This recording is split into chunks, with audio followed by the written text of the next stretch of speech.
This episode of the podcast has been brought to you by Sweet Cheetah Publicity. Sweet Cheetah is an inclusive, socially conscious PR collective that puts their money where their mouth is. They have a current roster of bands that reads like a greatest hits anthology. Brainiac, Catholic School, Jawbox, The New Amsterdams, Oceans in the Sky. I mean, the list goes on and on. They also do PR for record labels such as A La Carte, Arctic Rodeo, Steadfast, Rad Girlfriend, and so many more. How do they pay it forward? How do they put their money where their mouth is? By generating thousands of dollars in annual charitable donations to the likes of Women in Vinyl, Coalition of Communities of Color, the NAACP Legal Defense Fund, and many, many more. The man has the receipts. I've seen them. It is real. The artists, labels, and podcasts Sweet Cheetah works with are curated with an eye on working primarily with friends. You could find Sweet Cheetah on all of the social media platforms, be it Instagram, Twitter, Facebook. Just look for Sweet Cheetah PR and they will be there. He's been Tim, I've been Peter, and Sweet Cheetah has been beautiful.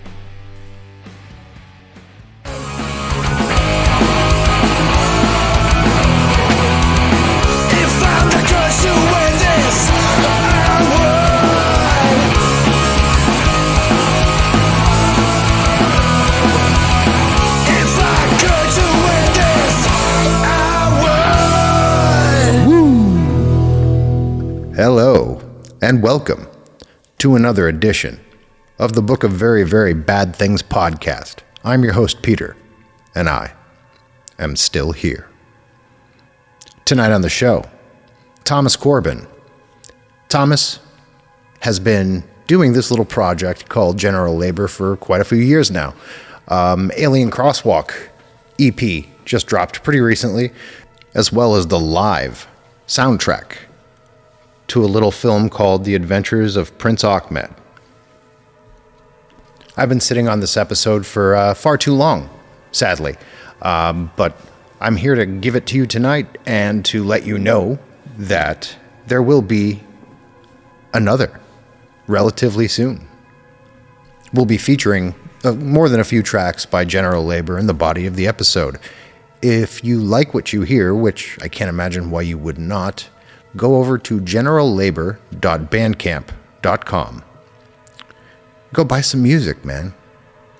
You can buy a cassette of the soundtrack. You can shoot the moon, man. You can do it all. You can do it all. You can have it all. I'm here to tell you, you can have it all. So I have a few exciting irons in the fire. I'm going to be making an announcement on Instagram and Facebook in the coming weeks about some of the interesting and exciting interviews that I've done as of late. I've been recording back-to-back on my days off and trying my best to bring to you something fantastic, something exquisite, human interaction, friendship molding. It's love, man. I hope you feel the love. I'm here to present you with the love. I hope you love the love I'm making for you. On a side note, I hope you all are at least checking out offshelf.net. Offshelf.net is a phenomenal online music magazine, fanzine, cultural hub. I have a monthly column on there called Shadow Plays, where I talk about not only the newer post-punk music that's exciting me, but how it connects to my sense memories and the tactile experience of being a music aficionado and appreciator as a small little man, and coming up loving music and kind of drawing a comparison between what it meant then versus what it is now. And it's a very uncynical viewpoint on that, as I have a deep love, affection, and appreciation for the music of the times, the things that are happening in the now. That being said, I'm going to give you a little snippet of Prince Achmed's triumph from the Adventures of Prince Achmed.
That was an excerpt from General Labor's soundtrack to The Adventures of Prince Achmed. And without further ado, I give to you Corbin of General Labor on the book, A Very, Very Bad Things Podcast.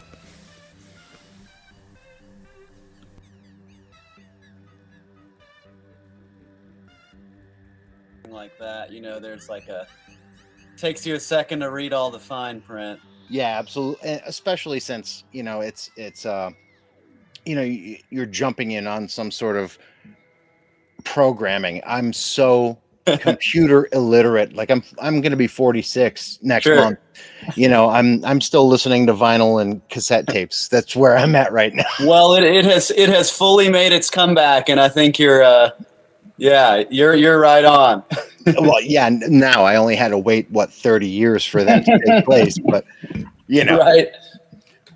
So, John Christie has been really singing your praises to me, basically throughout the entirety of this past spring and summer. General Labor has been your main project now, correct? Yeah. That's my baby, and I drum for Catholic school. Yeah, and John really like has this deep, profound love for you that he doesn't keep a secret. Sure. And anyone in his general stratosphere, he sings your praises to.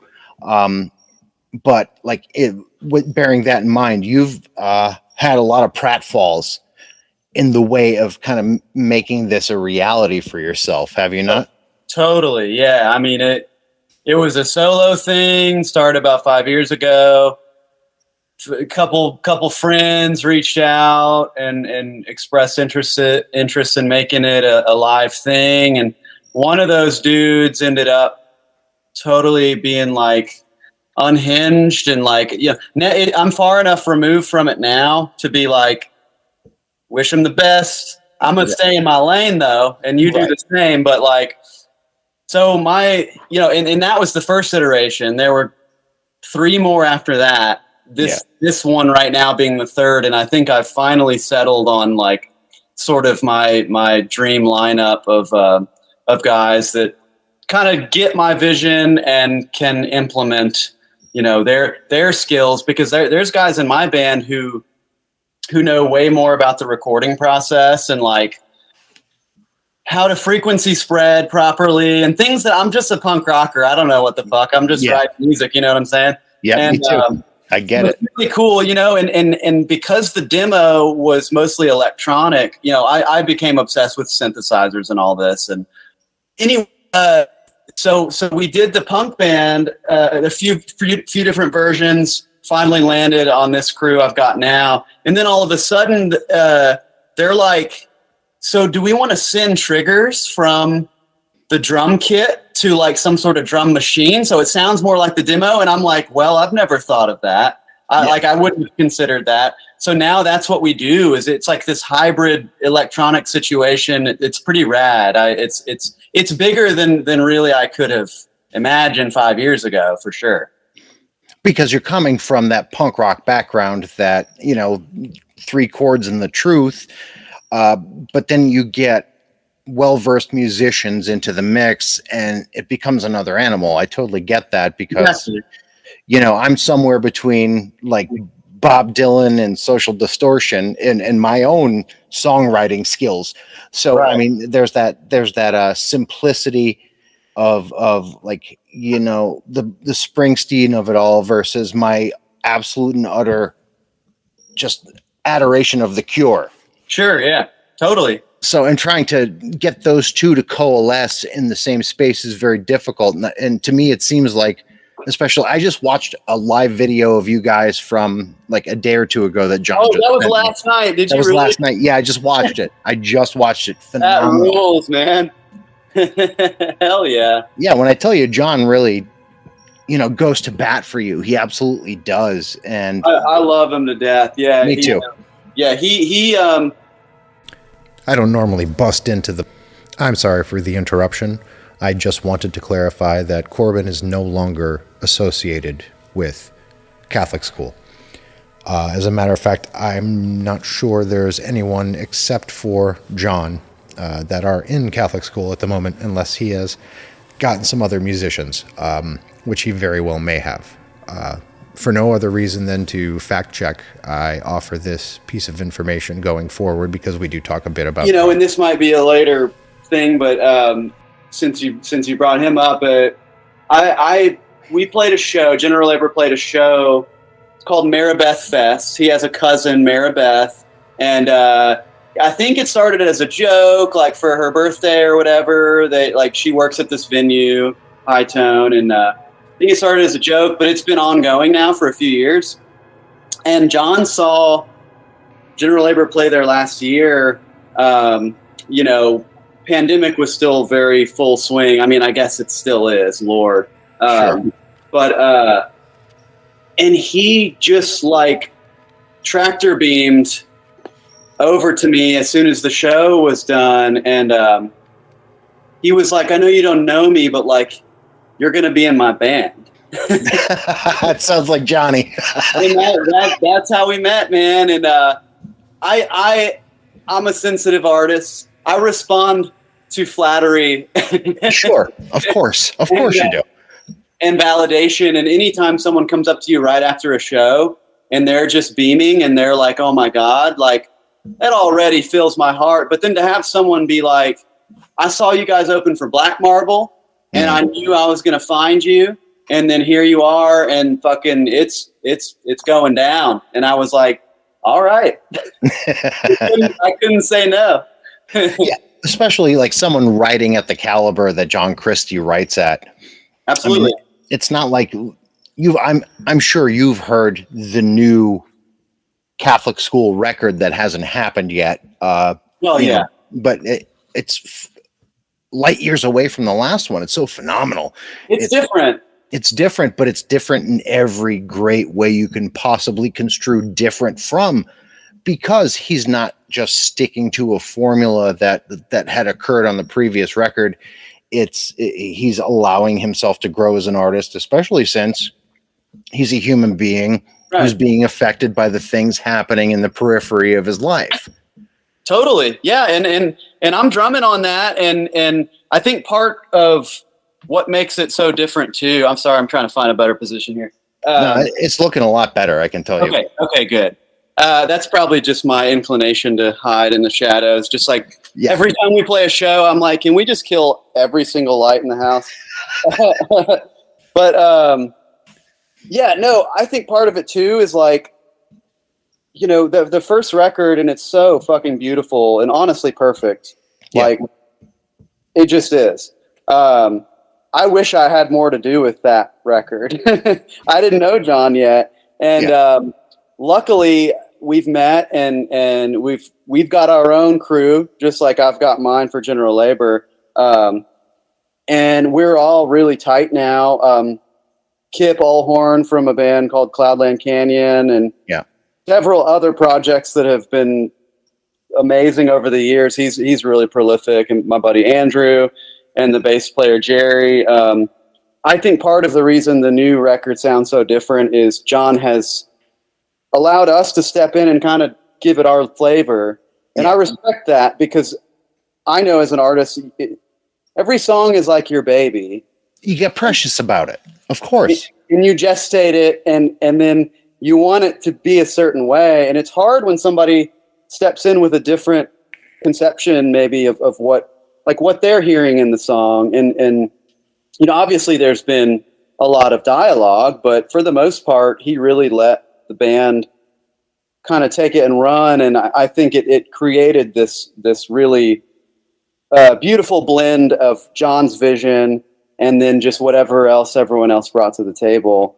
And the sound of that room, because you guys you recorded in what is essentially the central room that birthed rock and roll, right? As we understand it, which would be Sun, right? A pretty historic spot for sure. And I definitely that was a bold move. I was like, man, we got enough. I mean, the Kip knows how to record like super good. Everything he's put out is like polished and great. And it's like we live in Memphis. Yeah, we have Sun Studio at our disposal.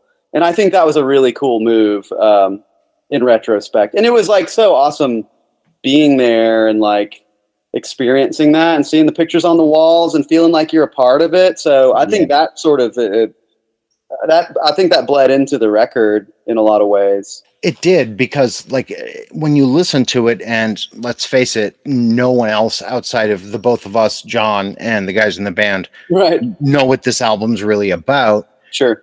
It does have that flavor of, I hasten to call it Americana because it's not, but what it is a very raw, very real portrait of a band in flux. Right. Totally. You know? I get that. I get that impression as well. You know, of course, your perspective is different being a third person from like, you know, being involved in the whole process. But I think that's totally spot on of like, that record was very much us going, okay, so on the first one, I was meant to emulate a drum machine, essentially. Yeah. When I learned the songs from the first record, and now it's like, we get the vision, we get the vibe.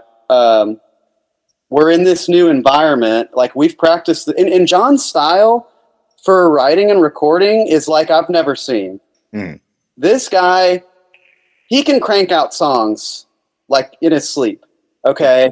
And all of them are good. Some of them are great. And some of them are brilliant. You know what I mean? Like, and fucking, so he took a week off work. He might've told you all this. Yeah. He took a week off work, wrote the album, recorded the demos.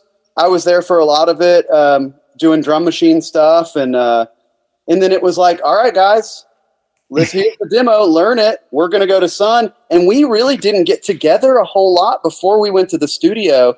And that was a little nerve wracking for me, but like he had such confidence in us and in the songs that it was like, I trusted the process, and here we are. Now it's been, I guess, a few months since we recorded, and I think it's coming along great. I mean, I think maybe Kip is still mixing a few things and tying up some loose ends, but I'm really happy with it where it's at right now. There's no reason not to be happy with it because, in all honesty, it hits on all cylinders. And like we'd both said, it's like if you love Catholic school, you're going to love this, but it's not like that first record at all.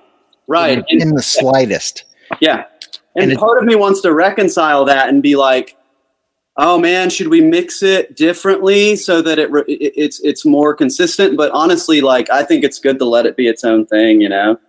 As it should, because, I mean, how many bands that we love had a first record where the sophomore album thereafter was vastly dissimilar? Probably a lot. Yeah, totally.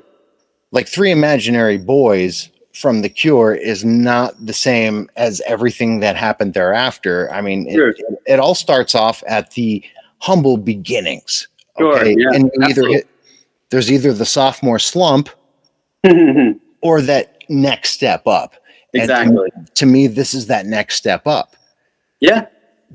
But bearing in mind the fact that you have your own thing going on with General Labor, like, kind of how does that tie into all of this? Because obviously John was a fan of what you were doing on the outside of his own project.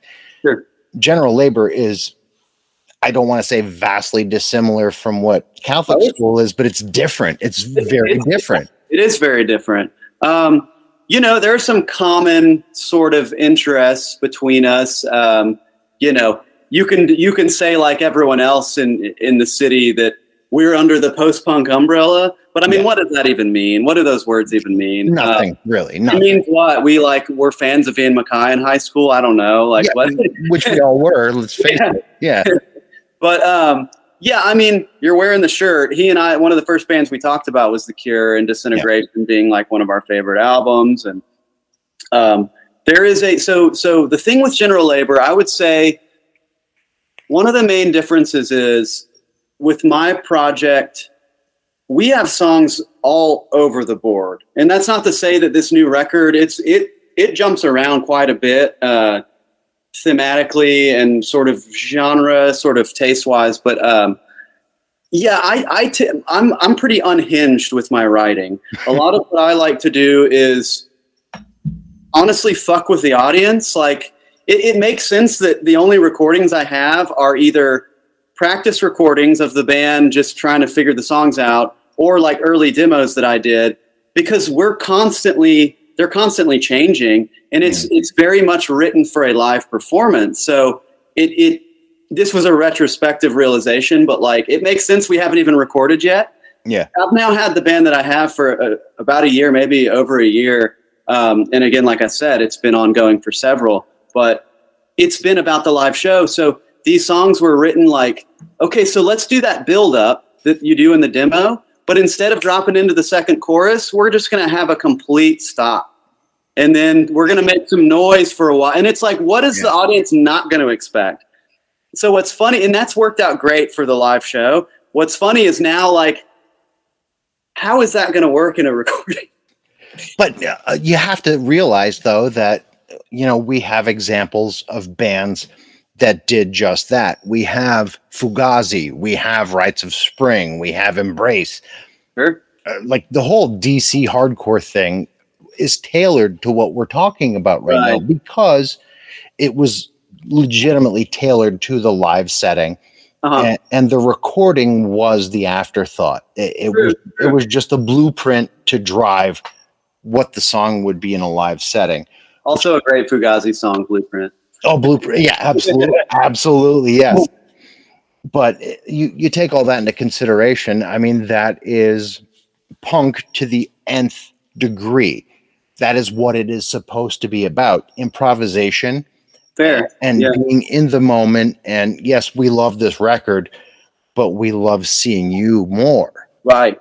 Yeah. I really appreciate you bringing that up. That's a good, like, distinction to make. I honestly hadn't considered that, you know, a lot of the bands that I'm into, I mean, I guess it checks out, right? It tracks, like your influences definitely help shape your tastes and stuff. But like even bands like Unwound and like Shipping News or Shipping News, great example. Like Slint, like where the fuck did Slint come from? You know, it's like, well, Slint. Think about the fact that Slint were kids when they recorded that first record. Kids, yeah, and it's beautiful, and like there's nothing like it still. Really, bands have tried. But David Pajo is still like we all kind of worship at his altar because Spiderland is a perfect document of what the mid to late 80s could have been if everyone else was paying attention to this amazing shit that was happening. Yep, if they were tapped into what was going on behind the scenes, Same with Unwound in the Pacific Northwest. I mean, you go right from the Melvins to Unwound, and there's very little in between as far as people could cite the whole grunge movement, and yes, there was merit to a lot of it, but in all reality, it's the Melvins, Botch, and Unwound. Those three bands to me were like it for the Northwest, you know? I'm with you. Yeah. I'm glad you know your stuff because I'm no good at remembering like where everybody's from and like the timeline of everything. I just know what's on my playlist. Well, I mean, it all comes out in the wash anyway. It doesn't matter when it happened, where it happened. It's just what was important. Right. What was a hallmark and a hatch mark on a year or an era or a scene, whatever you want to call it. Totally. And I think that's what, like, I just 45 minutes ago watched that live show that John recorded. And to me, it really does track in confluence to a Fugazi and Unwound, one of those bands that they're not self-conscious. It's just about getting in the mind space of the jam. Yeah. Without being a hippie. Right. And what's funny is like, I used to be afraid of the jam. Just like I used to be afraid of jazz music. And like, I don't know if you've ever watched Mighty Boosh, but he's like, I love it. I used to fear the jazz and its sharp angles and its unpredictability. But, again, my current band, Elijah, my drummer, trained jazz percussionist. He went to Loyola School of Music, and this motherfucker, I'll write a bass line, and I'll be like, "Isn't that crazy?" And it'll be like, "Well, it's in 7/8, but you're switching between 7/8 and 4, and so many cycles, you're back to the 1." And I'm like, "All right." I'm glad you know what's going on.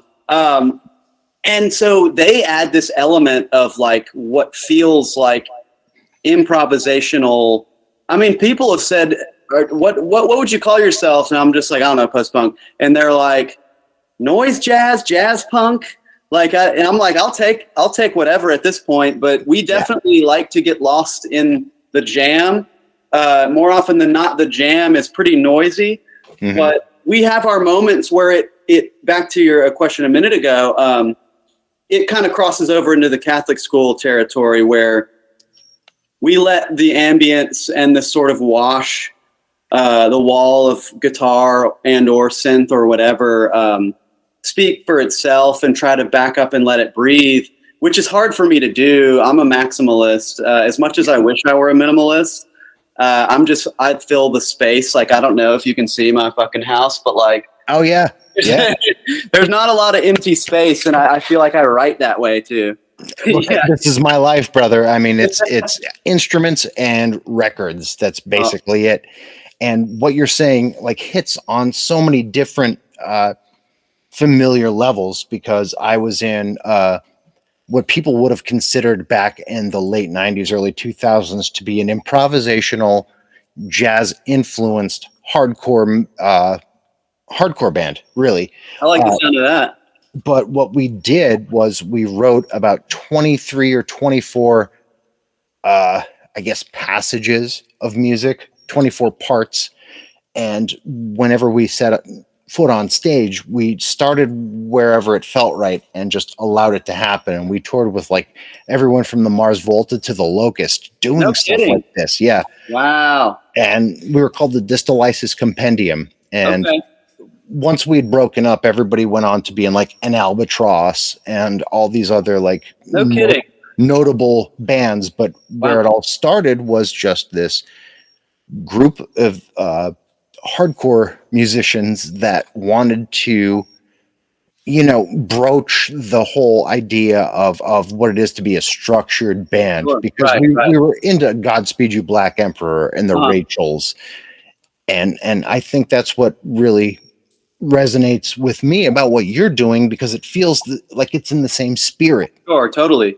Yeah. Sort of just like sound exploration, right? Yeah. Another thing is like, well, if you get into synthesizers, you're gonna find some weird noises, and like if you're into that, you're gonna explore that. And you know, I got my first synth a few years. I'm a newcomer to it, but man, I had played drums and bass since I was like 16. And then I discovered synths, and it's like this new love affair where like I'm now, some of these songs, I guess you saw from last night, I'm like, how can I play bass and then like in the drop of that fucking dime, like, or whatever the phrase is, to have my hands on the synthesizer. Right. You know what I'm saying? And like that has changed sort of what, you know, the sound of the band is. But we I think the sound exploration aspect is what we're talking about. Like, I've gotten into drone music. You know, this is stuff that I never listened to growing up. I'd be like, boring, get to the point. And now maybe I'm just older. I appreciate it, the subtlety and the nuance more, but I'll listen to drone. I'll listen to noise, and enjoy it just as much as any other band I might listen to. Right. I think we're trying to bring some of everything, and unfortunately, like a lot of people don't know what to make of that. But I guess it's not really like, it's really for us. Sure. Selfishly, it's for me. It has to be, though, in order for it to be honest and to be exuberant and to like display a jubilation of love, you know, and just being in tune with what it is to fall in love with the sound of music. Right. You kind of have to give yourself over to the idea of like modal jazz, where, okay, we're going to play in this key. Here's the beat, fucking go. If you could successfully fall into a pocket like that and create something that other people resonate with, you've latched onto something that's elemental to the human spirit. Right. You know? Yeah. I think you're right on the money. I mean, I don't go to therapy. I probably should. And I don't believe in God, but music is about as close as I get to either of those things. So, I do believe in God, and God is music. There you go. I'm looking at it is. I'm looking at a sticker right here. I don't know where this came from, but this is funny. You might not be able to see it. It says, God is sound, heaven is loud. Yes. Yes. It was probably just a sticker that came with some merch or whatever, but I love it. Well, the fact of the matter is if there's an existence of a higher power or of an omnipotent being, that being would communicate through a universal language. That universal language is sound. Or you could say math, but I mean frequencies and waveforms, that's all math anyway. It's all math anyway. Yeah, absolutely it is. So that only makes sense. Totally. That whatever it is that binds us all together as a species, as a culture, has a movement and something that grounds us to what it is to be human. And what it is to be human, in truth, is the idea of I hasten to say love, but it's not really love. It's connection and reciprocity. Mm-hmm. And to connect and to see into one another's spirit, you have to have a resonance, right, or a soundtrack, right. music. Yeah, totally. It's like breaking the illusion of like individuality or whatever. And by the way, you're speaking my language. I went to school for biological anthropology, so human evolution is kind of my bag, at least in academia. Yeah. So anytime you bring up like the human species or early culture or what things like that, I'm like I light up. Oh, especially like taking into consideration what Darwin posited about the human condition, how he made it seem so very elemental, where it's just trying to keep the species on the planet and continuance of biology. It's more than that. There's something more than that, and what that is a harmonious wave of you can call it music, you can call it whatever you like, but in all honesty, we're trying to perpetuate what it is we find beautiful. Sure. Yeah. And we're trying to reconcile being individuals and essentially every man is an island versus the oneness and the wholeness of the human experience. Yeah. And those are very different things, but we experience them simultaneously. So you have to try to reconcile that. And I do think that music is a wonderful and perfect way to attempt to do that anyway. Yeah. We wouldn't understand women otherwise. That's in all reality, because as complex as the male or the masculine psyche is concerned, we're not as complex as the feminine. And in my opinion, they deal with a lot more. Right. Yeah, we'd be fucked. We'd be fucked without women. Perfectly fucked without women. And, this is coming from a man that, I was raised by both my parents. My parents were phenomenal, but mostly my mom. And then I have my sisters closest to me in age. And then my daughter, who's older than I have a daughter who's 21 and a son who's 3. Okay. I hit the family reset button. Oh, wow. But my true and utter understanding of human existence legitimately comes from my closeness with the feminine in my life. My wife, my mother, my daughter, my sisters, they inform the artist in me almost. Right. I relate with that. The men in my family have always been sort of, traditionally, stereotypically shut off emotionally. I'm not that way. No, I articulate, like, I got to get it out of me. I'm an addict. I used to bottle that shit up. Yep, me too. And I got high about it. Yeah. So I've been clean now for 9 years. I actually lost a brother. He was unable to express himself. He just he didn't have that gift of being able to articulate his feelings. And so he's like my father. They bottle it up, and he used, and it ultimately killed him. My dad, he's a successful, he's in the medical field. He's a dentist, but he's an alcoholic, man. And he'll never admit it because he keeps his practice alive, and it's very successful. I was an opiate addict. Me too. So I when I got clean, I had to change everything. And part of that was me sort of rejecting that, like, you got to be tough, you got to be a man.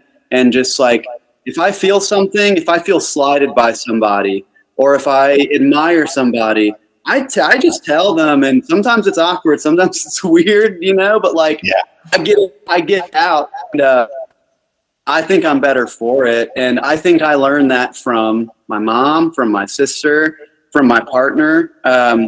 Me and my partner are like super, super different. I'm a little quicker and like more logical. I'm very Spock-like, and she is slow and easy, and like, just let it unfold.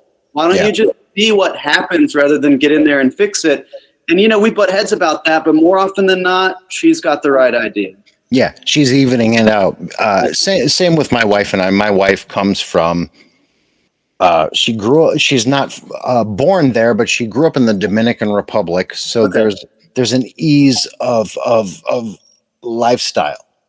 My girlfriend's Puerto Rican, so Yeah, even though they would butt heads because Dominicans and Puerto Ricans, but in all reality, it's a very similar situation. And, there's that whole idea that life is to be like savored and enjoyed, right. versus our American and masculine idea of do it now, do it quick, get it over with. Totally. Instant gratification. And the opioid addict in me is very fixated on the immediate and the necessary, where like, I need this now. I have to do this now. It's now. Yeah. It's right now. Whereas, my wife kind of balances me out and allows me to see beyond that self that is so self-obsessed and narcissistic. Right. I'm right there with you. Which is part and parcel to the opioid addict in all reality. Right. Totally. Have you ever read up on, what is it called? When I first got clean, it was probably a failed attempt to get clean because I was trying to science the shit. Mm-hmm. I was doing all the research and trying to figure out, how does this work? No, that's not how it works. But it's called incentive salience. You ever heard that term? I've heard of it. I've never studied it. It's pretty obvious. Like, it's pretty self-explanatory. Like, basically, when you get high, that is a massive, massive reward for very little work. Yeah. You just got to get money and get dope. Yeah. Obviously, it's not always that easy, and addiction is a struggle, as we both know. But so when you get clean, you got to make your fucking bed. You got to cook for yourself. You got to take care of yourself. And what's the reward? What, I just get to survive? Yeah. So your brain, it takes a long time, for the structure of your brain, like physically, to remodel, and for your gratification, like you're talking about instant gratification, for that to normalize. Because now, 9 years removed, like, I know that when I fucking put on some music and spend 20 minutes doing the dishes, I'm going to be like, hell yeah, like my kitchen's so clean and it's going to feel good. But to an addict, you're like, nah, I can just release 1,000 times the chemical I ever should humanly experience at once. And so no wonder it's so hard to get clean. Yeah, because all of that dopamine and serotonin is just at your disposal with one hit of a plunger. And right.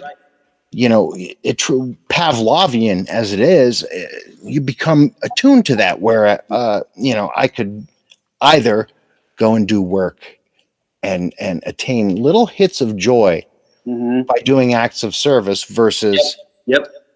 Okay, I got $50. I could get, half a bundle and get fucked. Yeah. And what the thing is that being of service, the reward is so much more real and fulfilling. And that's not lip service, like, it's better than dope. Of course it lasts long. You know what? You shoot up and then, in an hour you're sick again or whatever. A couple hours, I don't even remember. But you do some service and you're feeling good. You're on clouds for a few days. Yeah. So I mean, like, there's that incentive salience, but it takes holding out and getting there. Like I mentioned to you, I just lost a really close friend. He had 4 months clean. And I think he was right on the cusp of like starting to see those real sort of gifts and rewards of recovery. And I think what did it was the anniversary of his mom's passing. And I think it just hurt too much. And he made that decision. Yeah. And that coping mechanisms are the anathema of the addict. Right. Because, okay, like, let's say everything's on an even keel. It's vastly easier to remain sober when life isn't happening at a rapid rate, where things that are very intrinsic to humanity, like death and the ending of relationships and going broke and all of these things that you could just get high and get over, are happening while you're cognizant and you're a raw nerve and you're feeling things at a rate that you're not used to because you used to not feel. Exactly. You've been running from it, and then there it is. Yeah, totally. Yeah. And that lack of a coping mechanism really sets back someone in recovery. Yeah. And I think those are the tests, and it's sad and it sucks that you lost someone to that. I've lost many people to that. Yeah. But when you get to that point where you're faced with something like that, the death of someone very close to you, a parent, a sibling, whatever it is, or the end of a relationship, if you can make it over that hurdle without giving in to those baser instincts of that, learned coping mechanism of getting high, right, you've won. Yeah. But that's the thing is, I haven't been to a meeting in ages, but I think the phrase is like, you get to a place where you can't imagine life with or without dope. Mm-hmm. And like, I have been there. I think most addicts have, because it's like, I can't go on like this. But then you're like, I can't get sick and go to rehab and stay in like, I can't do that. Mm-hmm. I'm talking like from the perspective of an addict in active addiction. Like, you cannot imagine being clean, because that's so far removed from what you're doing and what you're used to. And unfortunately, in his case, it was that pain, I think, of the loneliness and just that self-doubt and, those things that I would say are universal to all addicts, and maybe even all people. All people. It really is universal to all people, but artists and musicians possibly more so. More so, yes, because we do feel things in a different way. Mm-hmm. But what does that look like to you, being, as far into recovery as you are, versus someone who's close to you that doesn't have that much of a vested interest into recovery? How do you kind of like get over that hurdle as the person who's kind of deeper into recovery? Right. I mean, I was just telling a friend, like, and this is pretty dark, but it's just the reality. Like, I lost my brother about 5 years ago. I lost one best friend a couple years ago. I just lost Nick. His name is Nick Burke. He wrote amazing music. I'll link to you. That was Wednesday. And we had played a show on Monday of this week under a name called Spiral Rash. That was his little solo project. And he hit me up and was like, will you drum for my demo? Gave me a couple weeks. And I was like, all right, I started listening to it, learned the songs. And it was a great show. It was a big success. But one thing I know about him and about addicts is like, there was a meme I saw a long time ago where it's like a Venn diagram. On one side, it says like, crippling self-doubt, and on the other side it says like delusions of grandeur, and in the center it says the artist, right? And so I'll probably never know, but which side of it was he on when he made the decision to get high again? I don't know, but fact of the matter is he was one of us. But so what that looks like now moving forward, yesterday, me and my buddy Andrew McDougall, who's also in Catholic school, he plays synth. He's great. I've done music with him over the years, and me, him, and Nick were really close. Had a band called Truthers and another one called Cleaners. But we just went to Nick's apartment to figure out what to do with his stuff, because he has no family. He lost both his parents. His aunts and uncles didn't have a positive view of him as a person, because they just knew that he was, his parents were having such a hard time with him. Mm. And they just kind of thought he was just like, that he was just like a junkie or whatever. And, but they could never see, what a great, just beautiful spirit he had and how creative and talented he was. But because I've been here before and done this before, I had to go crawl through my brother's car that was just smashed like a sardine can, to find, figure out any clues we could. And I found a straw, and I found a coaster with residue on it. And I had to tell my mom, and then there was blood in the car, and I had to tell my mom, you shouldn't go get any closer. And when we went to the coroner, I had to talk her out of wanting to see the body because he was a car accident. She didn't need to see that. And now, and that was 5 years ago. And now she's like, I'm so glad that wasn't my last memory. So all that to say, for me, what that looks like is being able to be there for the people who maybe aren't as strong, or this might affect in some detrimental way.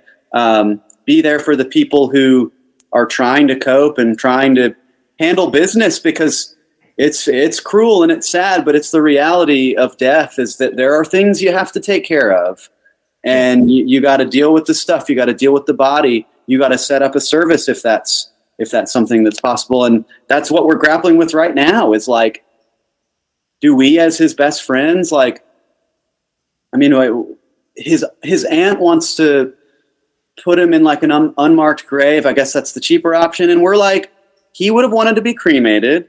He would have wanted to be, his ashes to be spread somewhere special or divided among his friends and family. You know, it's just, so, I mean, just being able to be present enough to think about all of these things and weigh that and consider everyone involved. I mean, there's no way in hell I could have done that when I was using, probably not even a few years ago. But that's the thing. The longer you stick around, like, you know, you learn and grow, and more is revealed. And of course, like things like this are never part of the plan, but someone's got to be there. And like, I'm just really lucky and fortunate that I made it through. And that's not to say I'm not an addict, because I definitely am, but like, and I always will be. And I see glimpses, you know, when I'm fucking eating the crumbs out of a Chex Mix bag at 3 a.m. and I have work at 6. I'm like, I'm going to feel like shit. What am I doing? And it's like,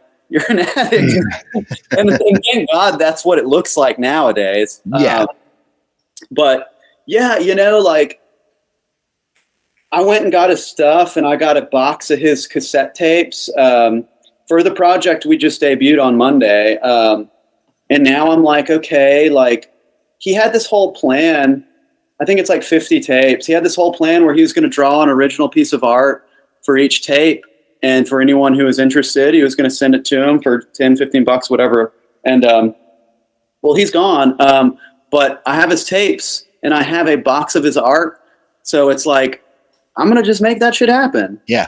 You know? Yeah. So I just like posted a thing out there into the ether. It's just like, if anybody is interested in, and of course a lot of people are, because he was a great artist, and they want to show support and be there, and like, they want a piece of that, you know, to remember him or whatever. So it's cool. That process, that's going to help me grieve. Yeah. Being able to go through his art and be like, God damn, this is so cool. Or this is hilarious. Like, why does this tree have a dog's face? You know, like he did these wacky doodles, and like he was like a, you know, one of those Xerox punks where it was all just sloppy and messy, and I love it because I'm so calculated, and like most everything I do is like left-brained, or whichever side of the brain is the Spock brain. Right. But he was the opposite. He was off the cuff, and actually working with people like him, and just, you know, being having people like my partner and my mom and all of these people we've talked about have helped me to, and my band, with back to the improvisational aspect of what General Labor is doing. Like that's not easy for me, because I want to know what's happening at all times. Right. You want to be in control. You want to have that ultimate, like, just the notion that there is a structure. But the magic happens when you break out of that and just let it unfold. And sometimes it might suck, but like, that's the beauty of it, is everyone in the room, the audience and the band, is experiencing that same thing at the same time. When everything happens between the parentheses in the structure of a sentence, exactly, that's where the magic is, because that's where the uncertainty lies. Right. That's the discovery. Yeah. And, you know, far be it from me to, cast dispersions on the hippies of the world who listen to jam bands, because that music meanders in a way that just is lost on me. Right. There's a difference. But there is a difference. There's a difference between, Ian MacKaye and Guy Picciotto just going off and allowing the spirits to take over versus, Fish. Yeah. Noodling in ridiculousness for however long. That's a big difference. Oh, yeah. I obviously side with the Ian MacKays and Guy Picciottos of the world. Right. Exactly. I mean, and hey, I'll give them credit. It's probably coming from the same place, right? They're all searching for that magic in the moment, but like you said, one is just so indulgent in a way that doesn't appeal to me. Mm-hmm. Have you seen those videos or those memes where it's like, this is what Fish sounds like to people who don't listen to Fish? Yes, I have, and it makes total sense to me. It's so true, but people have been trying to sell that band to me since 1991. It's never gonna work. I'm sorry. I think I've probably made it clear to all my friends that if they were to try, I'd just give them the craziest look, and they'd be like, "Never mind, sorry." No offense. What's interesting is it's a little off topic, but my band, we all listen to totally different types of music. You can probably pick up on that too. My synth player Mitch and my drummer Elijah are definitely like soft boys. I think that has negative connotations. They're into indie rock, and they're into chill, twangy guitars and slower tempo. My guitar player Carlos listens to metal, and like, thank God nobody listens to like Fish or pop punk.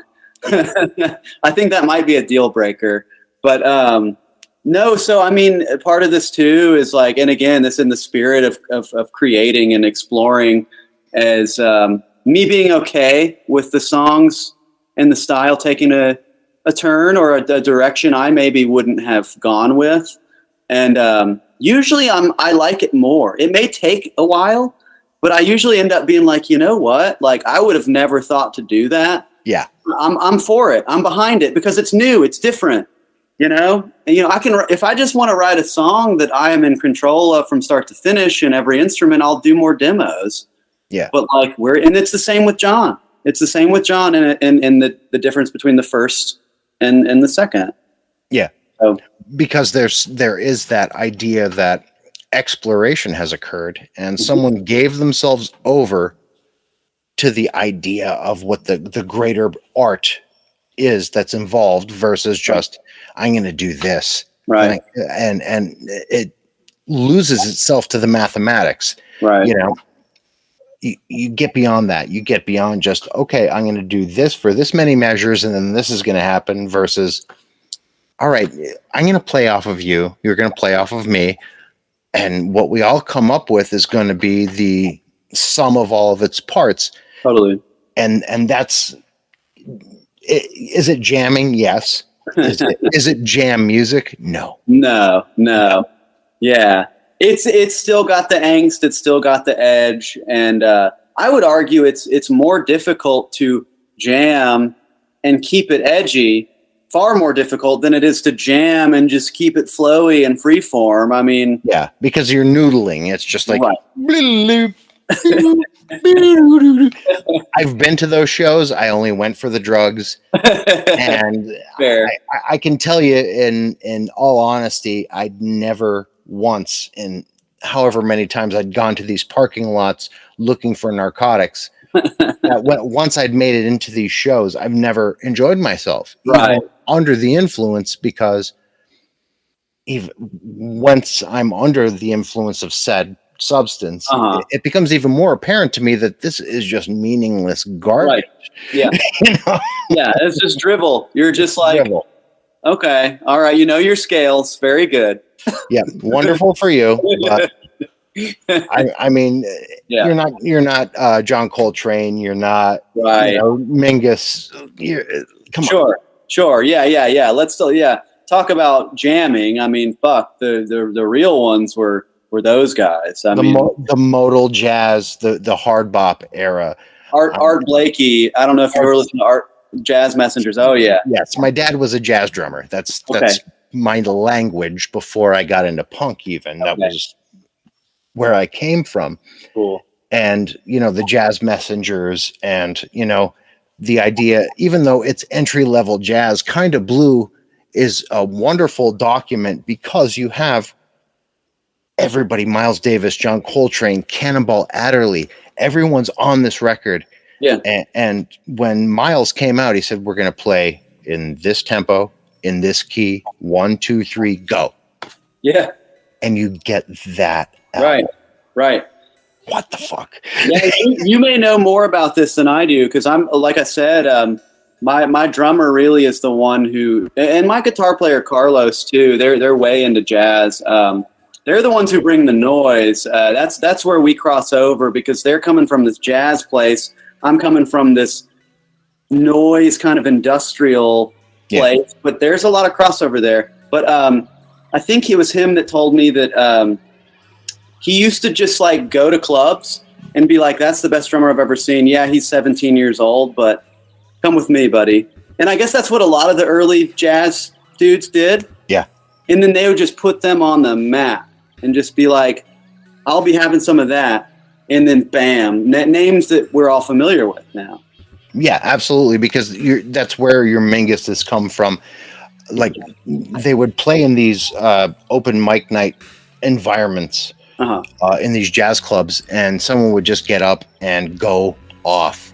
Yeah. And all of these guys who were like in the know would all be giving each other the eye, like, okay, this guy is, we got to watch him. We got to grab him. And, that's how the hard bop era of jazz, which is modal jazz, kind of kicked in, because they would find people who had the ability to fall into the pocket. Yeah. No matter what the mode was. Like, okay, we're going to play this in like C sharp, whatever. Right. This tuning, and this is the tempo, and here we go, 1, 2, 3. Yep. And you can either speak it, or you can kind of speak it, or you can't. Yeah. And I think all of them become apparent pretty quickly. Sure, because it's who's remembered and who's not. Right. There you go. And we're also talking about a group of people who were heavily ensconced in different phases of opioid addiction. A lot of heroin was going on at that point. A lot of, just decadence. Right. And even through the haze of that, they were still accomplishing feats of musical grandeur that have yet to be matched. Right. Imagine had they not given into their baser instincts, what would have happened? Totally, yeah. Because when you can, I know a lot of artists who are like, who still do drugs, and it's like, man, I got to tap in. Yeah. But you're tapping into something that's already there. It's already yours. You can let the walls down, but you can also learn how to do that without drugs. That's wild. I hadn't really thought about that. What if you? Because I would, I guess, initially argue like maybe that's what helped them find that place, but it was already theirs. Like you said, yeah, exactly. It's like, Jesus Christ, I can't even imagine. It's like, well, they're like, it's like William S. Burroughs or something too. It's like the writers that and the beats and the even authors I'm into now, like. I don't imagine Murakami is into heroin, but no. I'm really into like magical realism and surrealist sort of literature. Yeah, and they're tapping into that shit. Kath Koja, great. Have you ever read any of Kath Koja? I haven't. You'll have to send me some recommendations. I need to. Like, that's my degree is in English lit. That's what I'd gone to school for. Okay. But I didn't really need to go to school for it. I was already reading all of this shit. And I was a writer before I went to school. I'm a writer now that I'm out. I just went because that's what I was interested in. But sure, yeah. Kath Koja, she had in her early time, in her first iteration as an author, went towards the not only the surrealism, but the body horror of a David Cronenberg mixed with think of some of the most prolific body horror and existential terror authors of the early 20th century. She kind of encapsulated all of that and wrote true existential horror. Things like she wrote an entire novel about this couple, and the one was an artist, but they found this room on the floor of their apartment building with a hole in the ground, and they called it the fun hole. And every time they would reach into it, like something else would happen to their bodies. Whoa. That was detrimental to their health and their lifestyle. Whoa. But they were so addicted to it that they couldn't stop doing it. Wow. Like just the strange, the surreal, the fantastical. Right. Something like that I will always be drawn to, because that's very much like addiction, for right. one. And for two, it awakens something else, like that's exactly. Intrinsic to the human condition, that ape brain where we're always going to look at the train wreck. We're always going to look at the car accident because we want to know what not to do. Right. And the unknown. I mean, shit. Yeah. Murakami, which one is it? It's not Wind Up Bird. Kafka on the Shore. At the end, yeah. So at the end, there's this black slug, and it's like a fever dream. I have trouble recalling the events of the story because it's so surreal in this way that feels like a nightmare that you can't put your finger on. Fever dream. It's a fever dream. The whole thing, especially that last like 20 pages, is just a barrage of fever dream imagery and a human being trying to get out of their own way, and it doesn't happen. Right. It doesn't work. Mm-hmm. And it's authors and musicians who are able to tap into that sort of subconscious notion of whatever it may be that they're trying to get across. It's more effective than being on the nose about it. Yeah. Yeah. Because you're alluding to something that's legitimately intrinsic to the human condition. Right.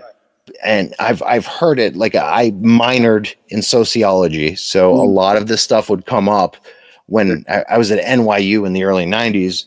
They would talk, like my teachers would talk about this, like the ape brain, the, or the reptile brain. The reptilian brain, yeah. We're always going to subconsciously be drawn to the horrific that's happening on the periphery of our own lives because we need to learn from that. Right. Yeah. There's something beneficial to being curious about that. Exactly. And does that make us morbid? Maybe, maybe not. But in all reality, that's what it is to be a person. Right. Yeah. And I think dreams, man, this is really good conversation. I didn't know what to expect about this. This is great. I have this whole theory about dreams. Like, why would an animal evolve to enter such a deep sleep that you're essentially paralyzed? Okay, so there must be a trade-off there, right? Yeah. We must be learning something while we're asleep, right? I suffer from sleep paralysis syndrome. I've had it before. When I was a kid, I used to think I was being possessed because the only thing I could equate it to was the movie The Exorcist with Linda Blair not being in control of her own body. So we're talking about the early 80s, late 70s. Yeah. But continue, because you're right there. You're right on. Yeah. I actually used to get a recurring sleep paralysis dream that there was somebody standing at the foot of my bed loading a gun. And that was just like, it just was something that I had to deal with. But when I got clean, that shit kind of went away. I hate that you still have to deal with that. It got worse when I got clean. Really? It got worse. Oh, because you couldn't cloud it out, huh? It started, and usually it starts around puberty, as far as the experts are concerned. It started when my first memories of being a conscious human being. I remember having sleep paralysis. And the most recent time was about 4 days ago. Oh, wow. Do you lucid dream? Yeah. Me too. Yeah. Me too. I don't meet many people who do. That took a lot of TM on my part to do it. Yeah. But once I'd gotten into transcendental meditation, then I started to have the ability to kind of guide dreams. But when I'm in one of those specific fugue states, which it is a fugue dream state, I lose control. I'm no longer in the driver's seat, and that's maybe what becomes so disconcerting about it. Okay, you're talking about your sleep paralysis. Sleep paralysis versus lucid dreaming, yeah. Right, because I do try to kind of take over, and it never works. Yeah, that's tough, man, because you're in your own mind, and the rules are different. The rules are different. Yeah, yeah. But I'm trying to remember if there was anything else I was going to say about dreams. I definitely have, since we're kind of on a human evolution sort of theme here, about denial. Mm-hmm. I think a lot about this, and I'm surprised there's not more literature out there in the anthropology world or psychology world. Maybe there is, and I just don't know. But you think about becoming sentient and self-aware and aware of your own mortality, mm-hmm. which, like, I imagine, I think we're the only species that is aware that we're going to die. Yeah. I guess maybe we don't. Yeah. Maybe dolphins. I don't fucking know. Maybe some dolphins only. The only thing that makes them close to us is they fuck for fun, and they play games and shit. They play games, yeah. So assuming we're the only species that is self-aware, or at least aware of our own mortality. Well, why is that? Why is there such a barrier? And to me, it's like, well, that's not a survival advantage. No, it's not. It's a drawback. So what happened in evolution where how did we cross that threshold? And I think it's denial, because we can carry on in our lives. Just like right now, I'm talking to you. My friend just died. I'm going to die someday, but I'm not thinking about that every waking second.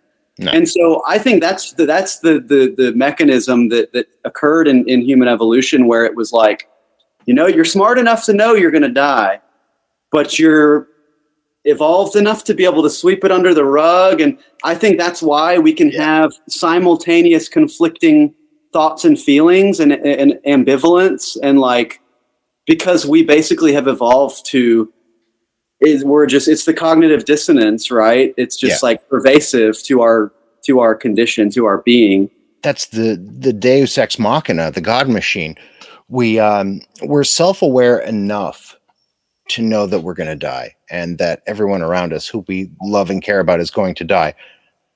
But also we have these delusions that we are the ultimate species. Right.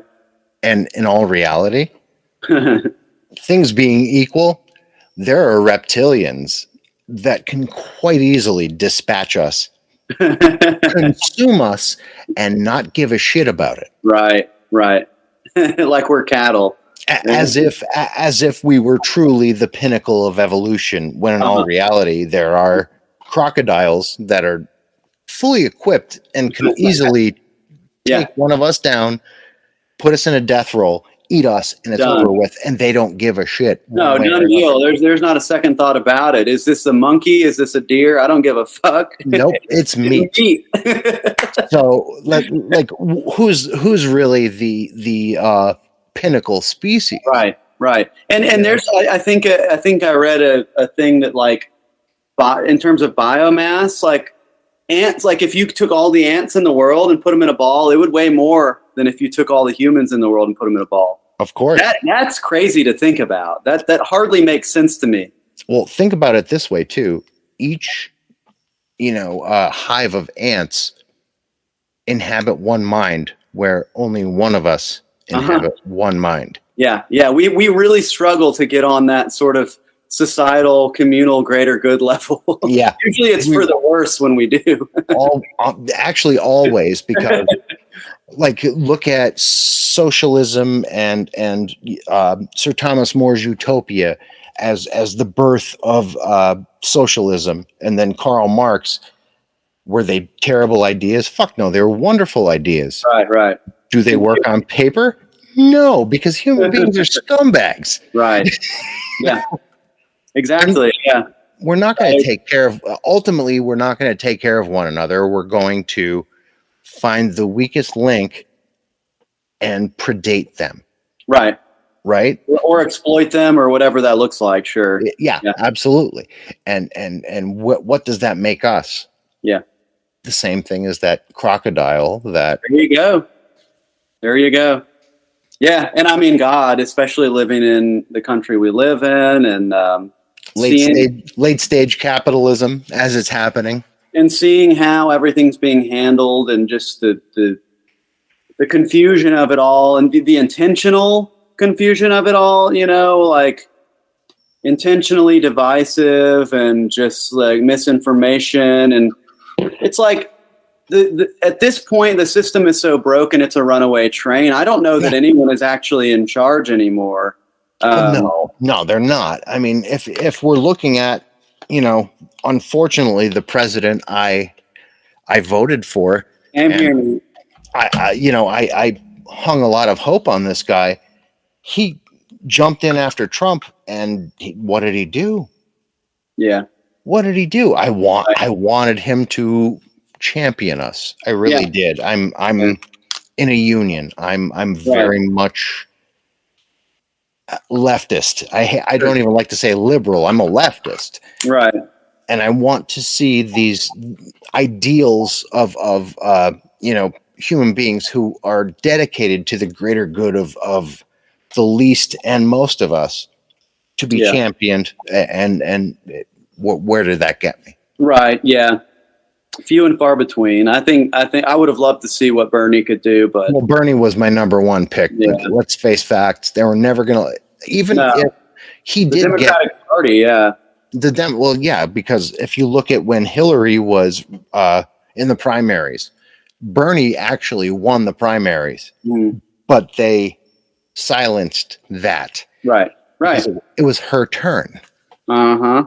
It wasn't her turn. It was Bernie's turn. It was time for something new. Right. Right. Yeah. I wonder if in our lifetime we'll ever see real leadership and change, If we were to see something like that, bedlam would follow thereafter because the upper 1% would never allow us to have a voice in reality. And that's where the power lies. And that's where the power lies, not in government or governmental bodies or the judicial or the Senate. It's really the corporatization and the idea that a corporation could be construed as an entity like you or I. Right. Which tort law, I'm getting way too deep now, but no, I'm into it.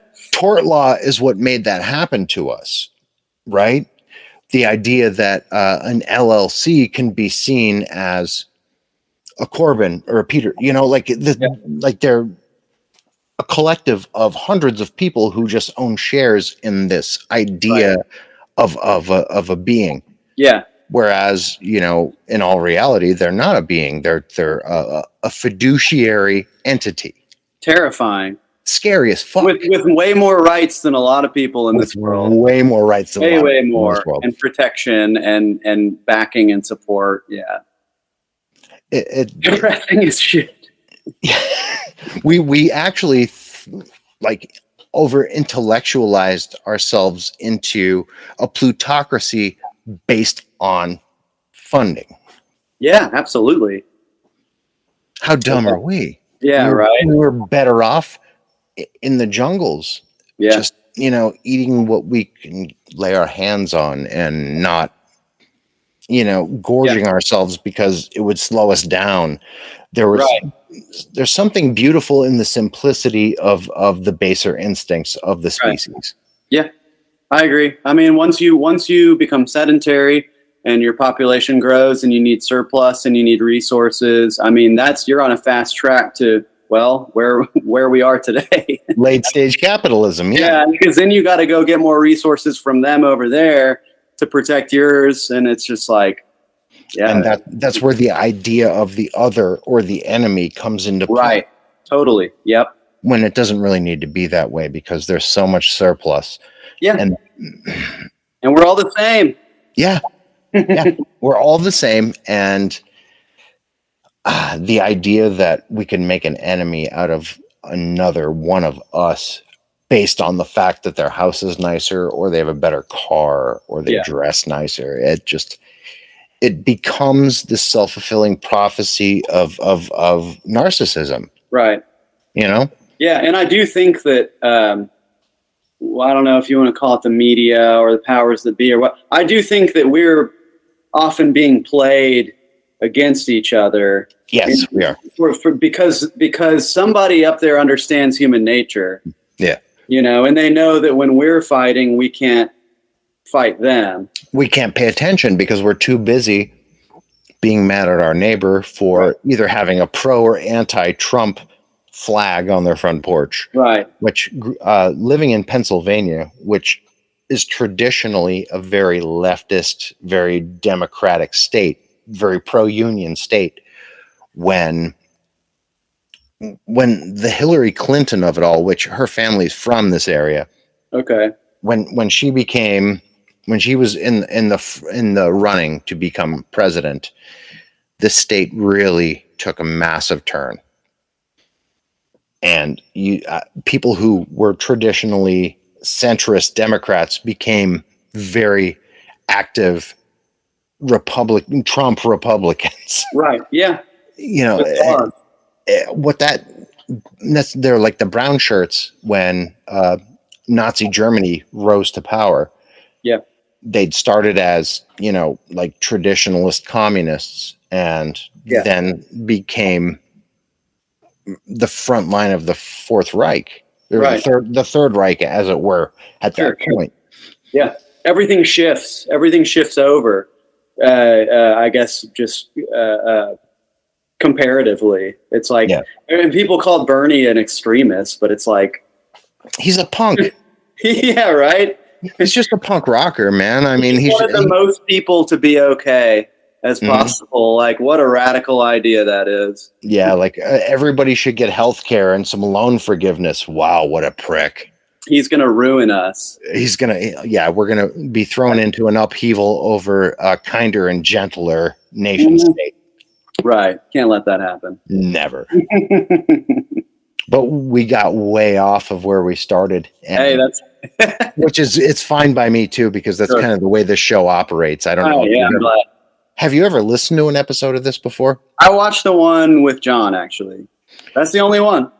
Listen to it, yeah. There's only one stricture that I hold this show to.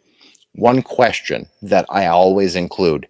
I usually start at the beginning with this question, but we hit the ground running, so I didn't. What is it that terrifies you on an existential level? Hey, first thing pops in my head is death. We've been talking about it.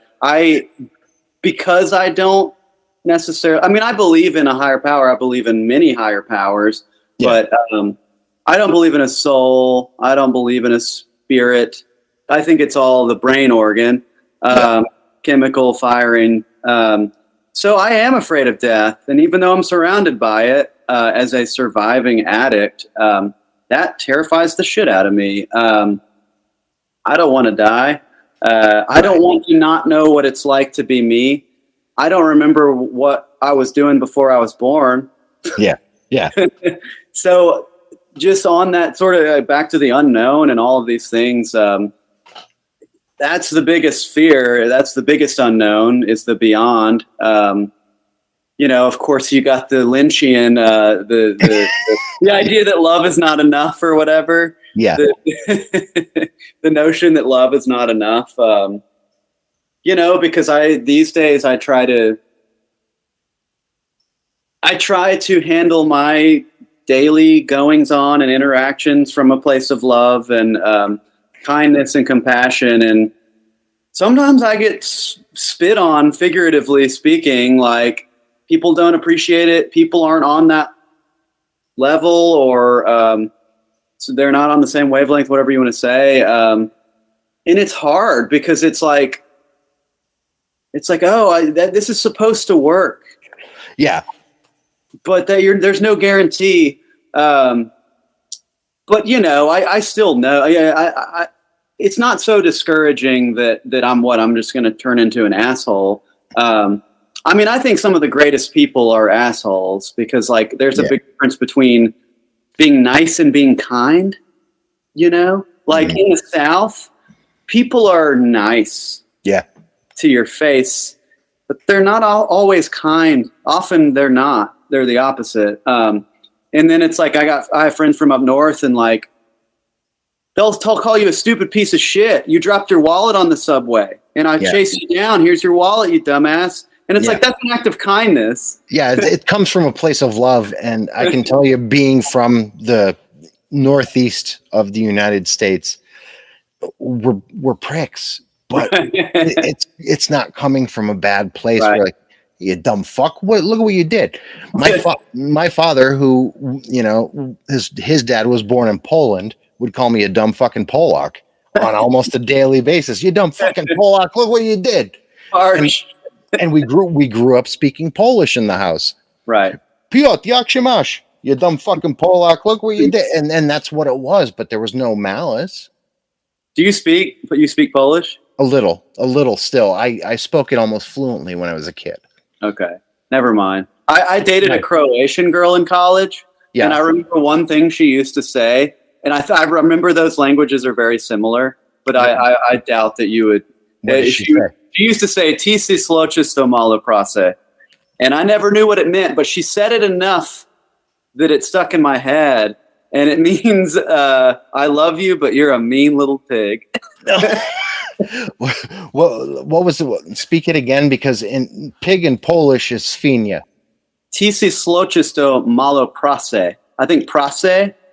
Yeah, they're not bad pig, malo prase. Anyway, that was a random thing. In Polish, a stupid pig is pasgudne świnia. It has the same effect. It has the same effect because it's got that Slavic tongue, that very it has a violence to its tone. It's like inherently acerbic or something. Yeah, not as much as German. Not as much as German, because pig in German is Schweinen. Like it just it cuts even deeper than the Polish or the Slavic tongues, but there's just something very severe about those languages. They're not very romantic. I agree, and it never sounded like a pet name to me. No, nor should it have. She swore it was. And in all reality, it most likely was. Right. But even my name in Polish sounds severe. Peter on my birth certificate is Piotr. Oh, Piotr. Piotr. Piotr. Yeah. Have you ever? Are you familiar with a stop motion animator, Peter Kamler? Peter Kamler. Yeah. Nobody knows what that shit is. Awesome. That was when I was in college. We 81, 84, something like that. Something like that. We had I'd taken classes in filmmaking as just a minor, just to fill credits, but that came up, and these two brothers who had also been like, the guy from Tool, who's an animator as well. Oh yeah, what's it? Alex. Alex something. Adam something. Gray. Maybe. Anyway, yeah. He's a great animator as well, but he took a lot of his ideas from these two twin brothers who also did that animation. The Quay brothers. Yeah, the Quay brothers. That's it. I already know. And all of that kind of got shown to us in freshman and sophomore years, just as examples of great animation. Right. So yeah, I'm very familiar with that. That rules. Yeah. Yeah, we General Labor. Back to music. We actually did it was at this video rental store that we're fortunate enough to have here called Black Lodge. Named after Twin Peaks or whatever. Yeah. Yeah, but it's still a DVD rental store, and they are booming. They're doing great. I'm super happy that they've managed to make a comeback in the streaming age. Yeah. But when the pandemic hit and shows got shut down, that place was like, we just built this massive spot. There's this big stage. There's a huge projector screen, lighting rig, and sound. And they were just like, well, great. Like this was going to be our income. So they put on some streaming shows, and General Labor actually did a set, like a 25-minute set to a section of Chronopolis. That's amazing. I think it's online. I'll send it to you. Yeah, please do, because there was a time period where it hasn't stopped actually, but my love and adoration of Italian horror filmmakers was Argento. Oh, okay? Yeah. And there was, I forget the album now, but it's Goblin did the soundtrack to many Argento films. I want to say it's Suspiria, where he's saying witch. Yeah, it is. Yeah. Yeah. Sure. That Goblin soundtrack to Suspiria, there's so many nuances too, and although it can be construed as prog rock, in all actuality, it's classical music with electric guitars and drums. Right. That always moved me, in the idea of playing along to cinema. Yeah. Like, David Glass. Right. He did an alternate soundtrack to Nosferatu by Murnau. I'm familiar. The idea of giving a different life to a piece of cinema with music, just it's wonderful to me. I wish I had the wherewithal to do it. So my band just did that, actually. I don't know if John told you, or if you did. I did. Okay. Yeah. Okay. That was last Thursday. So much has happened in a week. Mm-hmm. So we did a film score for the Adventures of Prince Achmed. We shifted gears from the punk stuff, and we did totally electronic. I mean, a lot of it was improvisational. A lot of it was noise and ambient. We did some Mickey Mousing, which is a term that John made me familiar with. And when he first said, he was like, "Are y'all Mickey Mousing this shit?" And I was like, "What is that supposed to mean, dude? No, we're taking it seriously." But he was like, "That's a term that means you compose to the action." Yeah. And so it was equal parts composing per what was happening on screen, and just getting lost in it and letting the sound kind of dictate the audience's like the way that they're sort of taking it in. That was a beautiful experience, man. I've never done anything of that magnitude. It was in a theater, with maybe 200, I think they said 200, around 200 plus in ticket sales. I've played for 7,500 people. When General Labor opened for Black Marble and Automatic, which was a really cool show, there was maybe 100 people there, but this was a different animal.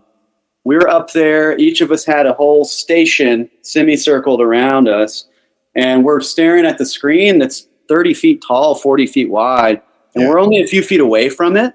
So you're like, oh, this is that part where, okay. And like, it was interesting, but dude, it went so smooth, and our backs were to the audience. So we scored this whole 65 minutes of continuous music. And then the credits roll, and we kept jamming. And then I kind of just looked around, and we went 1, 2, 3, 4, and I pulled my faders down, and the lights went on, and I turned around, and the place erupted, and I've never felt that before in my life. I mean, the setup was a goddamn headache. Yeah. And then, with the show was at 7:30. We got there at 4, and we didn't leave until probably 10:30 or 11. So, like, comparatively to a punk show, it was a nightmare and all the gear. But the reward was insane. I've never felt that love. And what's cool is that I think people didn't know who punk General Labor was. Yeah. But a lot of people came to that score. And now there's a lot of interest in what we do outside of that. And I'm finding that like the plays and like the turnout for shows, or at least the interest in shows and the follows and all the shit, like has weirdly done this. And it's like, I don't know if y'all are ready for this other shit that we do. Yeah. But yeah, we'll see. But what's kind of incredible about that, and the idea of doing something like that, is someone like Goblin, where outside of doing soundtracks for Argento, or I think to a lesser degree they'd done one or two Fulci films as well, they also were like an Emerson, Lake and Palmer, King Crimson style prog rock band in their own right. Sure. And did find a modicum of success in that stricture, but they never had the same kind of success as they had scoring film. Yeah. But yeah, I've seen them. I've seen Goblin. You kind of have to imagine that the real like uplift for them is to perform to a group of people who are seeing them just on stage versus seeing the spectacle of film. Totally. And the music behind it. But I can also say with a great amount of certainty that I've never done anything quite like what you've just done. And I would love to know what that felt like. It was incredible, man. A lot of preparation went into that. A lot of it, not to be like sound resentful, but a lot of it was kind of my passion. It became my passion project. It became an obsession for me, where from the time Crosstown Concourse asked us to do it, so the girl who booked it was at one of our shows at like a dive bar. So she knew what we sounded like and thought these guys would be good for some sort of weird art film or whatever. We didn't yet know what it was going to be.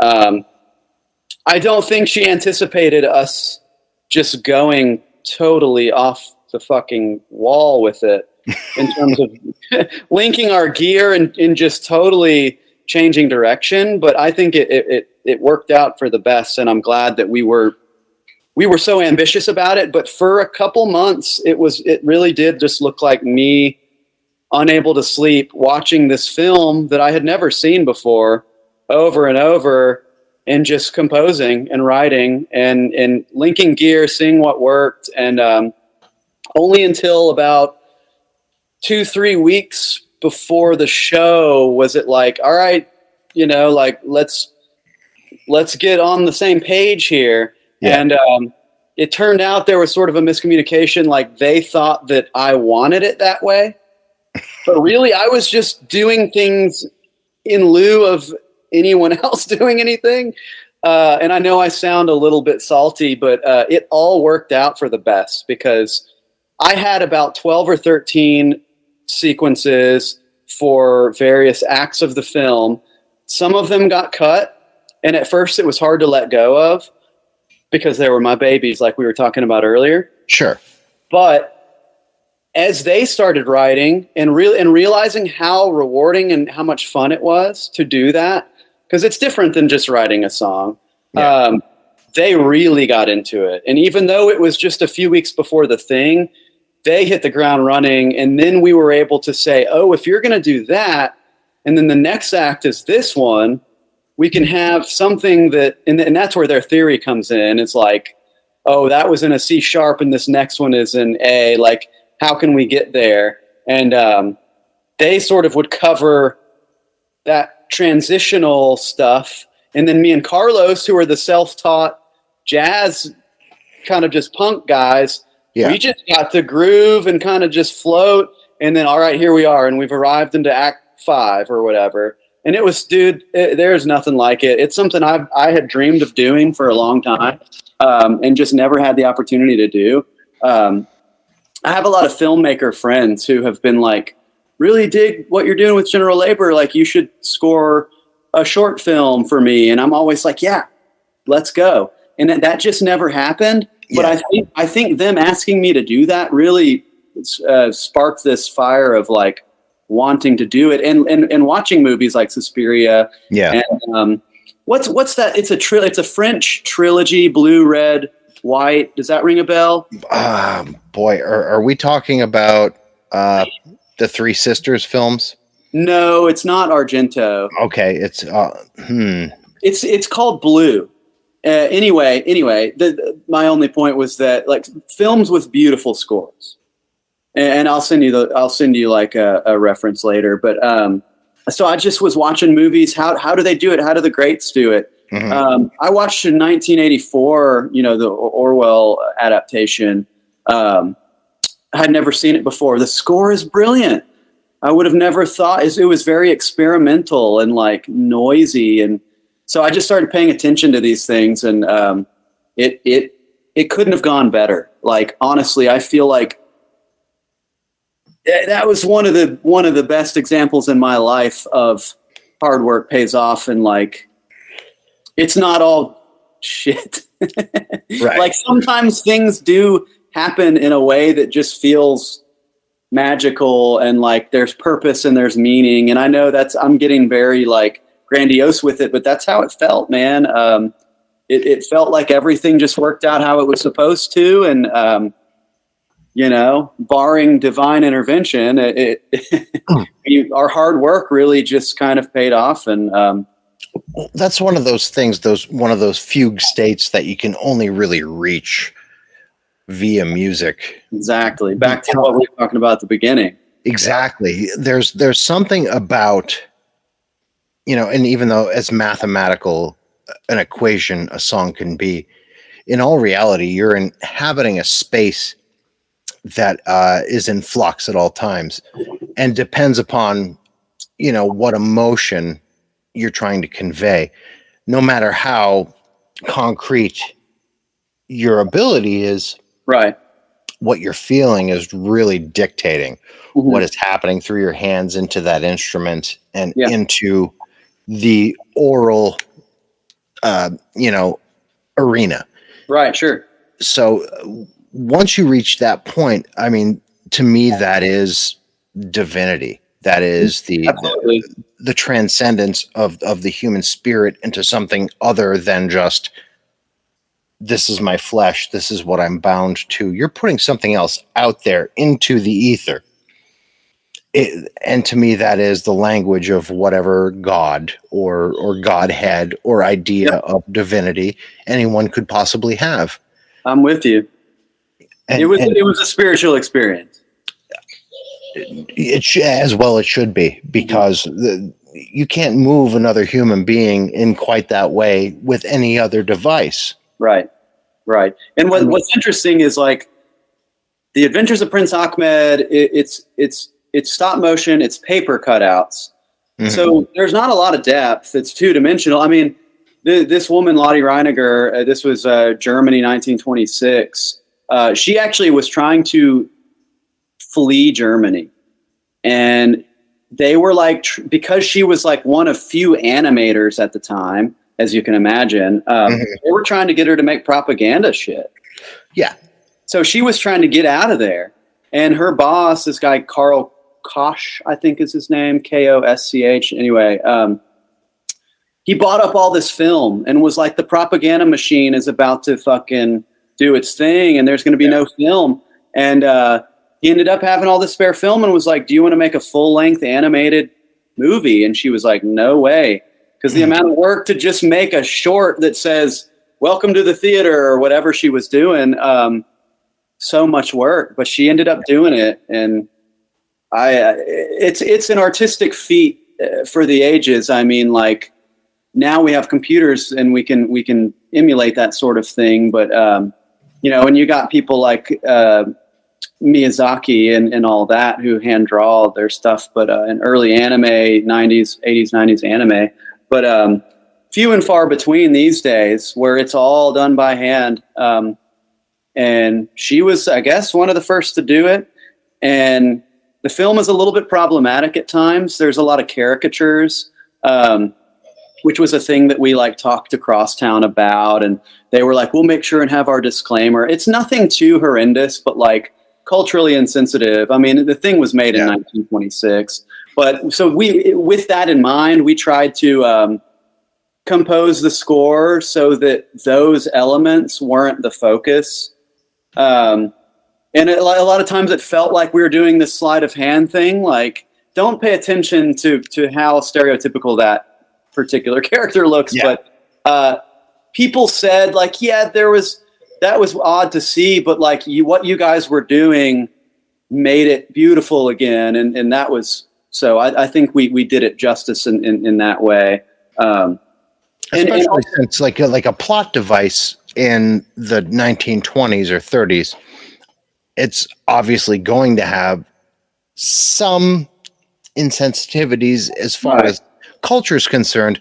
Right. I mean, we're in a nation right now where Birth of a Nation happened.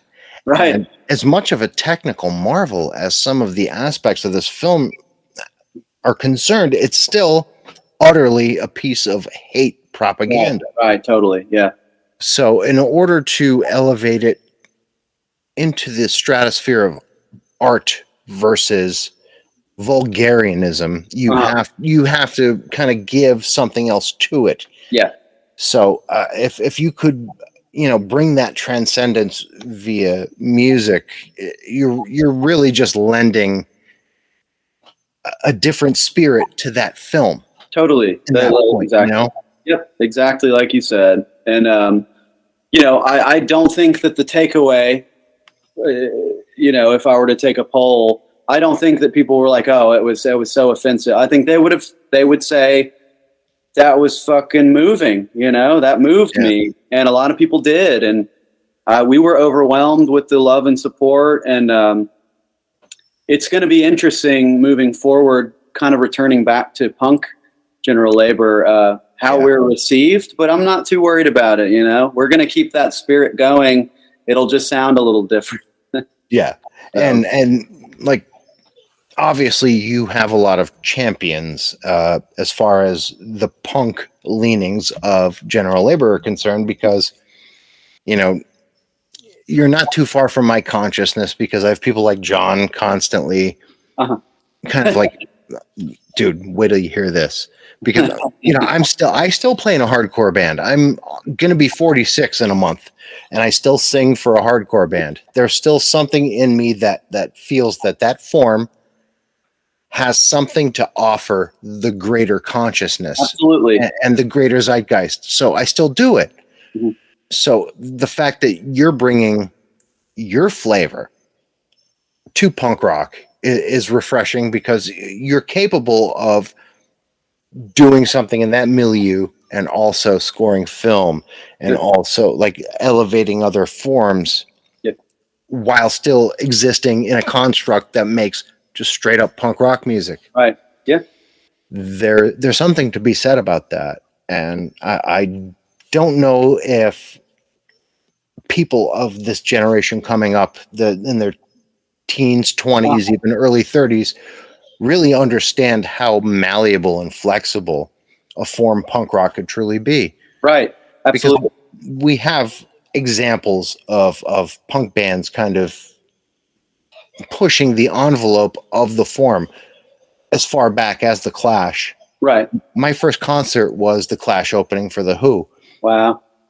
The Clash went from their first album, which is very much just an incendiary fuck you punk rock record, and then move onward and onward to A London Calling, which is, in all honesty, still a punk record, but quite possibly one of the greatest classic rock albums ever written. Totally, yeah. I would agree with that. You can accomplish so much with so little. Yeah. Brian Wilson has shown us that via the Beach Boys.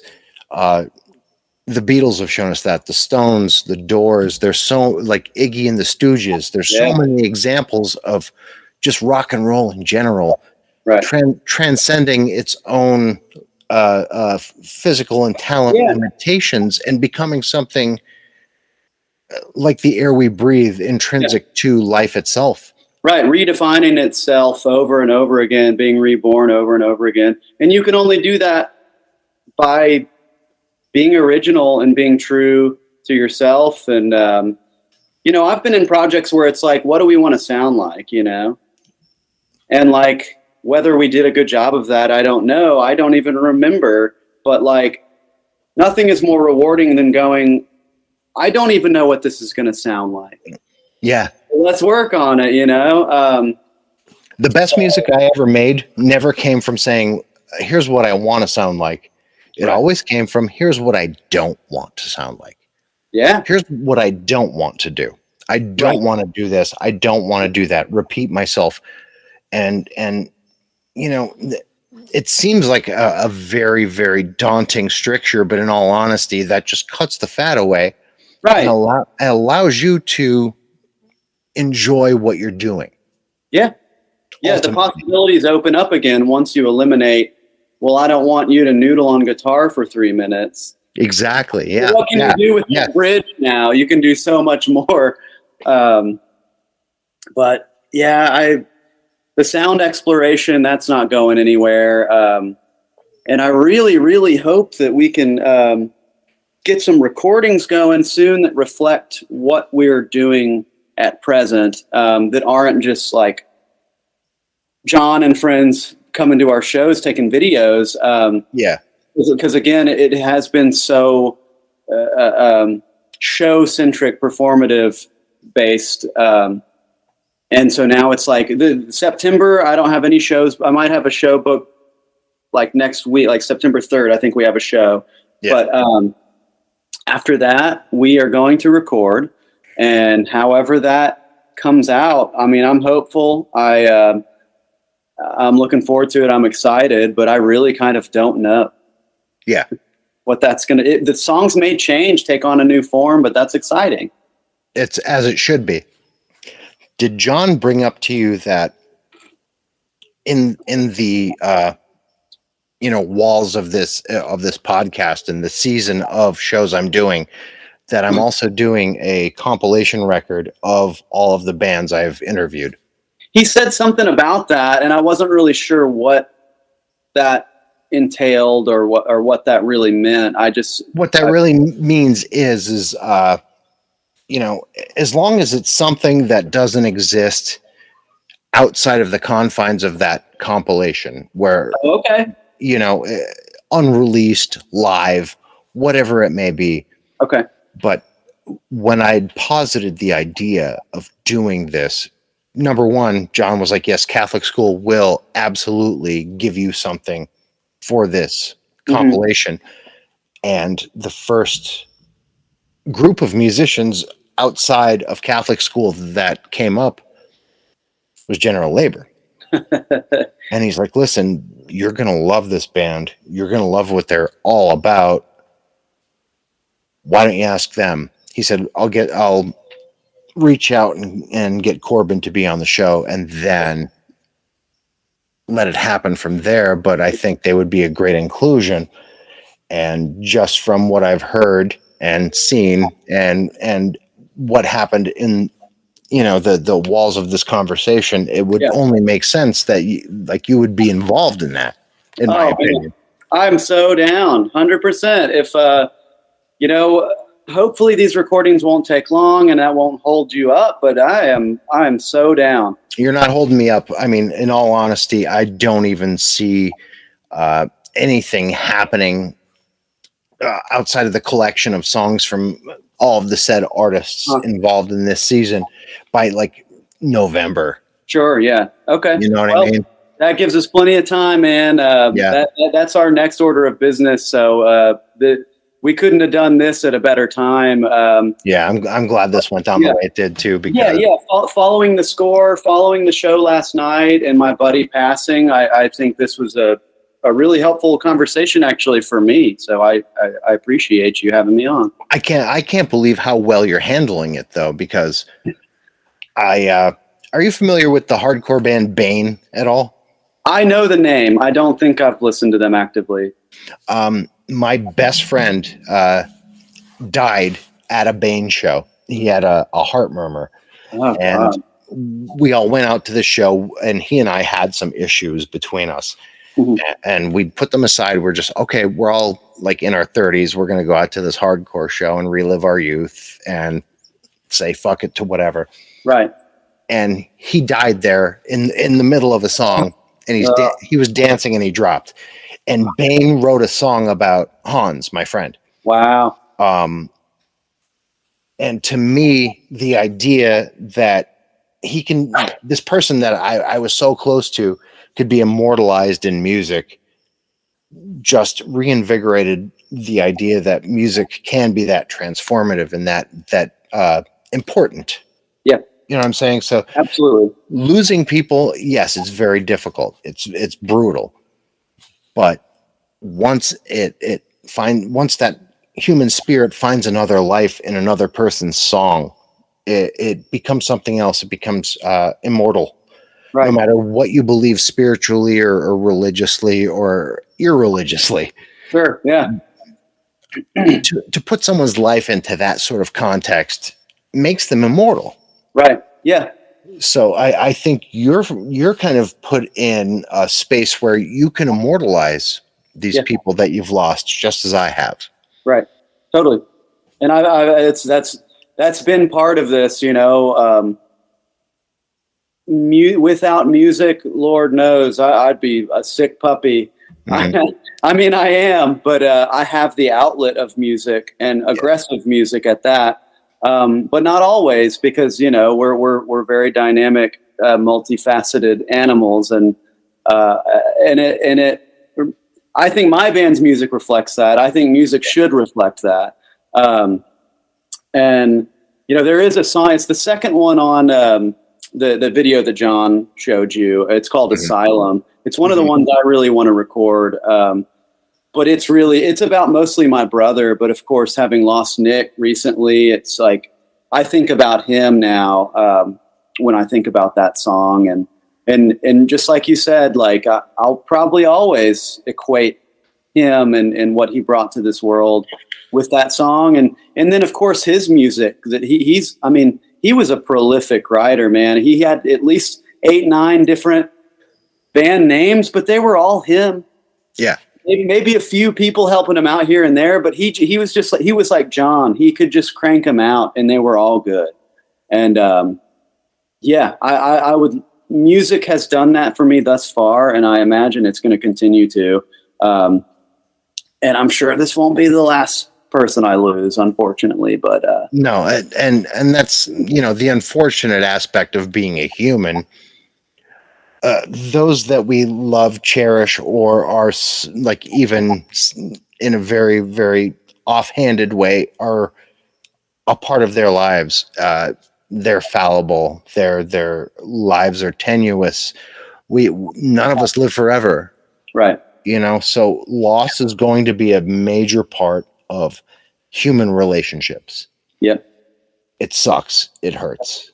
The first girl I ever loved died of a heroin overdose when we were in high school. You know, because this part of Pennsylvania, especially the opioid crisis, it was a big part of the 90s. Right. But she's been immortalized in a few songs. Yeah. My friend who didn't do drugs, Hans, he just had a weird heart murmur and died at a hardcore show. Golly, man. You know, like he's been immortalized. We've written music about him. He's still an intrinsic part of, you know, the zeitgeist of our own groups of friends. Right. These things unfortunately happen to us because that is the state of the human being experience. Yeah. Where life necessitates death, and there's nothing we can do about it. But the ones that are able to keep on keeping on, I guess you just have to make it mean something. Make it mean something, and find ways to exactly provide that meaning. I was just texting with somebody, another friend of Nick's. I don't know if you're familiar with Tom Robbins. Yeah. But, yes, I am. I don't know if he said this originally, but this has been ringing in my ears. Nothing matters. Everything is sacred. Everything matters. Nothing is sacred. Yeah. It's just this circular idea that I just I'm obsessed with that idea right now. And I think it's appropriate because whatever your perspective, I mean, like, we're all here together, and there's no manual. No. There's no instruction manual on how to live, on how to grieve. human relationships, how to be a parent, and none of it. And so it's like, that's the shared experience, man. I'm just glad that there's music and there's an outlet for, when times are good, but for me, it's mostly an outlet for those things, those dark things that are sometimes nameless and sometimes not. That's the pressure gauge. When you're letting off the pressure gauge, you're just, okay, I can't handle this anymore. Put it into song. Yeah. Those PSIs are left off the head pressure. So you can continue to the next thing, and then you have to let that pressure off again. That's the way I see it. Like, and as in my day to day, I'm a plumber. So I equate it to that. Like, there's too many PSIs in the vessel. It's going to explode if you don't let it off. Right. It's the same with the psyche, with the human spirit. You have to allow that which takes up too much negative space to escape. Otherwise, it can destroy the whole system. Yep. And that's why it's been so important to me in my recovery and in my life in general. It allows you to deal with those things, and get the PSI levels down, I guess. Yeah. You can't let it overinflate and destroy the whole vessel. Right. I'll implode if I do. I mean, God, I went on a family vacation and didn't think to bring a guitar or anything. And wow. Jesus, I was an irritable bastard. Where do I put my hands? Yeah.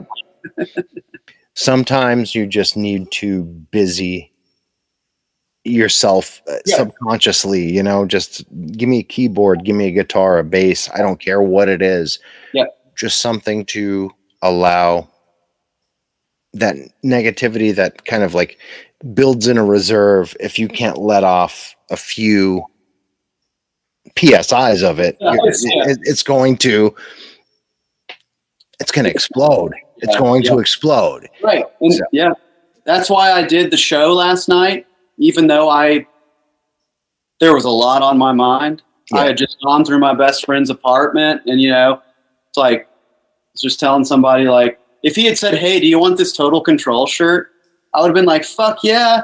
Yeah. But I didn't want to come into possession the way that I did. But that, again, I guess my point is that's why I played the show. That's why I did the podcast, because I'm just trying to stay busy and be productive and be positive. Because what else can you do?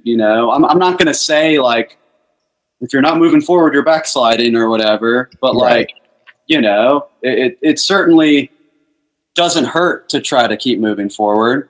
No, and it doesn't hurt to try to, kind of like call out to the ether, like, here's what I'm feeling. Right. Here's what's happening to me right now. Is anyone there? Does anyone care? Does anyone see what I see? Not to quote a very famous hardcore song, but in all reality, that's what it is. Sure. Like, am I the only one feeling this way? And of course you're not. Right. And no matter what you come up with as far as a happenstance, whatever is occurring in your life, someone else has probably felt the way you feel and seen the things you have seen.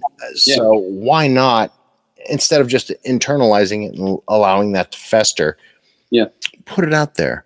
Right. See what reverberates back to you. Mm-hmm. More likely than not, someone else is going to be like, hey, I've been there. Right. I may not have advice for you, but I've been there and I know how you feel, and I'm sorry you feel that way. And sometimes that's just enough. Yeah. Just being able to relate and know that you're not alone. Yeah. I mean, case in point, this podcast, I know John Christie's story, and you've told me little things here and there. I don't know your story, but I know you understand just based on this conversation that we're having. Yeah. And I imagine that, and I'm going to go back and listen to it some more, because I imagine there's a lot of sort of common shared experience among the guests you have on. surprisingly more than you would think too, because like the the precept of the show was never about addiction per se, but the fact that I am in recovery, I draw like people to myself, and it just seems to me that 9 times out of 10, whomever I interview has an issue, right? Has a past that's steeped in addiction or obsession, but mostly that obsession is the obsession of addiction, right? And it comes to pass within the context of the show, right? And I have legitimately been in some form of addiction or recovery since I was 13 years old. Yeah. Yeah. I would say, I think it's around the same for me. Yeah. I'm only 34, but yeah, that's about the time I started too. My dad had a clutch of expired Quaaludes, and I had found generic ibuprofen that looked very similar.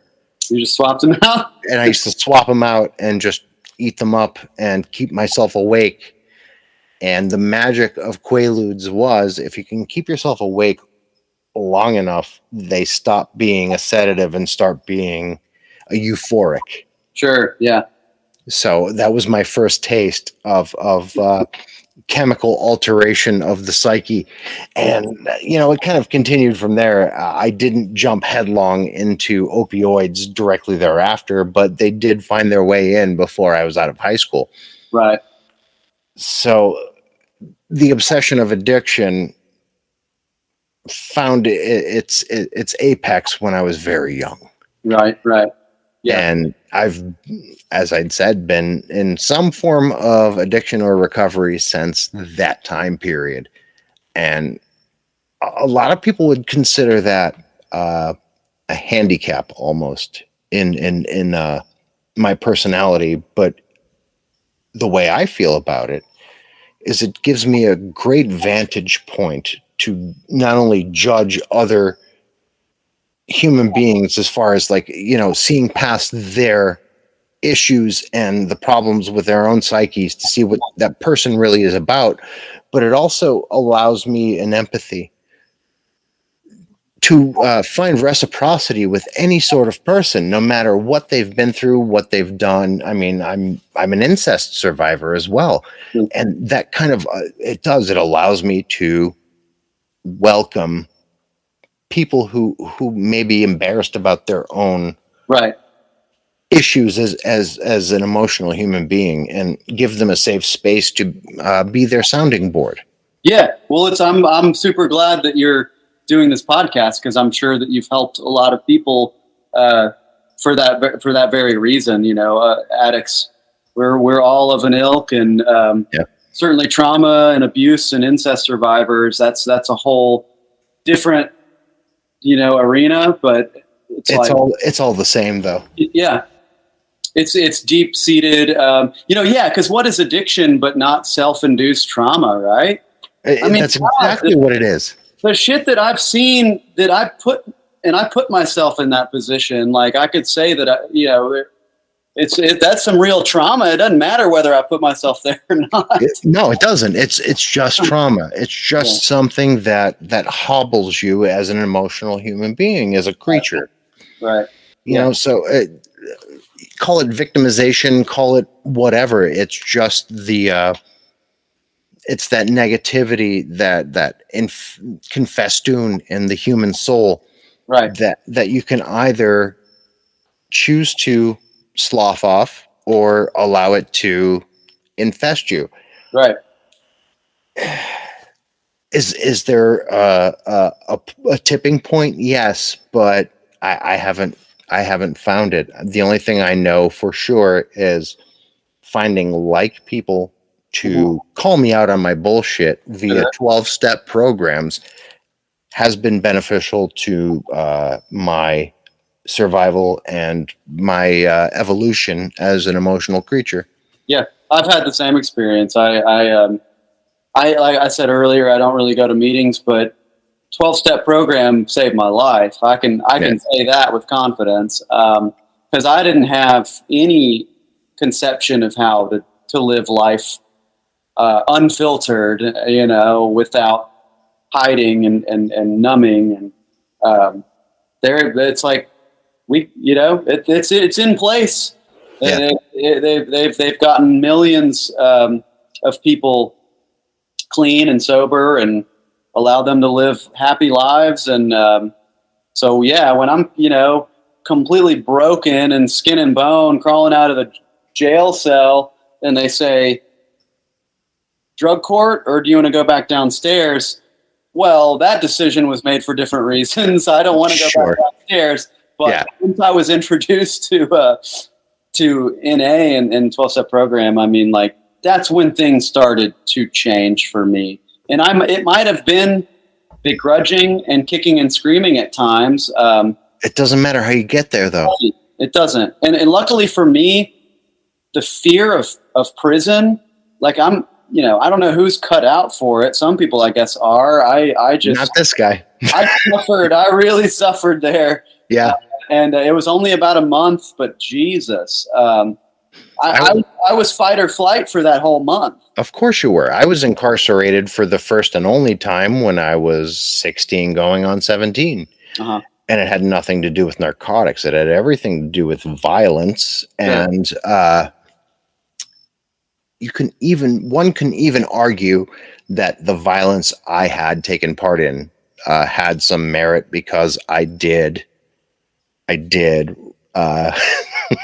run over a Nazi skinhead with my car. Hey, I want. And he was a scumbag fucking Nazi. But was it my place to imperil another human being, no matter what they felt in their hearts? Oh God, that is a tough one. It's a fucking tough one, right? Yeah. But I mean, in my soul, I feel that I was probably in the right, but I shouldn't have executed in quite that way. Sure. Because who's to say that person couldn't change their mind in 3 years? Right. You Absolutely. know? Yeah. And that's a perspective that I'm sure it comes with age. It took you some experience and some retrospective sort of, contemplation. Yeah, because 16-year-old me, gun him down. Get him. Fuck him. Yeah, fuck him. But almost 46-year-old me, 30 years later. You know that people can change and that there's always room for reconciliation. Yeah. I have too many examples of people who did change from being just like that. And, I have a son and am married to a black woman. We have an interracial son. Mm-hmm. We do still, in this day and age, see some bigotry leveled at us. And the 16-year-old version of me wants to go and do some fucked up shit to them. But me in my 40s, I just see them as weak. Right. Exactly. And that's hard. It's hard to get there. Yeah. I have a short fuse, so I'm hoping that I can get there. I've made tremendous progress in 9 years clean, but like some of my friends call me the pop off king. Yeah. I will pop the fuck off. Mm-hmm. Because if somebody steps on me or fucking is disrespectful to somebody I care about, I want them to know that, and I want them to regret it. Yeah. But maybe that's not my job. They will learn. They will learn. And or they'll just be miserable. The fucked up thing is it's not either of our jobs, even though it feels like it should be. Yeah. And if you look at just the bald face of morality, that begs you to be the mouthpiece for it, right? Yeah. But in actuality, it's so out of our hands. Yeah, and I hear my mom's voice, like I was raised Church of Christ, so and they have since moved away from that particular denomination, but I hear her voice saying, see the good in people, and everyone's capable of change and mending their ways. And there is so much truth to that, whether it's coming from a Christian biblical place or a recovery based place. Reconciliation is there to be had, you know. Hate the sin, love the sinner. Yep. Yeah, that's it. Yeah. It's difficult. It's a difficult undertaking to take that frame of reference and adopt it. Right. Especially coming from a punk rock background and having that set of morals kind of ingrained in you where, all right, he's got a swastika tattooed on his forehead. That means I'm supposed to punch. Yeah, and, you know, like it's all very simple, but there's so much nuance involved where, like, you walk up to someone who's like, let's take, for example, the whole Black Lives Matter marches during the COVID lockdown. Yeah. One video comes to mind specifically where a gentleman of color approached a Nazi skinhead who was marching counter to Black Lives Matter. Right. And he said, listen, man, I don't hate you. Why do you hate me? Right. That guy had no answer to that question. That's more powerful than a sucker punch. And he said to him, can I hug you? Because I love you, even though you hate me. And the guy let him hug him. Oh. Guess who's going to think about that tomorrow? Right. Yeah. Not the person who got punched in the face, the person who got hugged by the person that they feel is their antithesis. They think they hate or whatever. Right. Yeah. Yeah. But they're just aimless. Or it's like MLK, you know, darkness can't drive out darkness, only light can do that, right? Exactly. Hate can't drive out hate, only love can do that. Yeah. Yep. Even Martin Luther King always espoused that, but even Malcolm X, who started out as being militant, eventually came to that same idea of passive resistance and you know, like, maybe being an extremist isn't really the right way to win the hearts and minds of others. And I'm sure that felt like some sort of resignation, you know, but like, probably, yeah. But goddamn, that what a beautiful sentiment, you know, and a lasting one. I mean, obviously our shit's broken as fuck, our society, but like, those are the things that hold true, you know. Those are the example, They're the shining examples of humanity that I think we all, whether we realize it or not, are drawn to. The selflessness, the acts of ultimate kindness in the face of ultimate angst. Right. Yeah. Those are the heroes. That's the true hero's journey, not just, you know, Beowulf going after Grendel. Sure. And killing. Like, in all reality, if Beowulf approached Grendel and said, listen, I'm sorry you're so angry, how would that end? Right. I'd love to see a readaptation like that. Right. Exactly. Because all Grendel was a misunderstood being. Creature. Yeah. Yeah. Yeah. I like that thought experiment. Yeah. And I've talked to many people about this in the within the conceit of the podcast, where, like, do you punch the Nazi or do you hug the Nazi? Right. You get a different answer every time, and no answer is right or wrong, but something tells me that ultimately, if you're going to make someone think and win over their heart and mind, it's going to be through understanding and acceptance. Yeah. Bringing the light and the love. Not fire fights fire. That just makes a bigger fire. Exactly. There you go. Spreads the fire. Yep. Well, shit. I think we solved everything. I think we're done. If you need any answers to life's questions, listen to this episode. Well, we've been going for 2 hours, and it feels like it's been only like 20 minutes. So I can say I've enjoyed it a lot, man. I've enjoyed it as well. And I can say in all honesty that this has been an eye-opening conversation, and I look forward to doing it again. what are the plans for recording now? Because I know you're, working on it. Yeah. So September, like I said, we have the one early show. I think it's actually next Saturday, whatever day the 3rd is. I think it's a Saturday, but else the month of September, other than record. So that's going to look like setting up this practice space.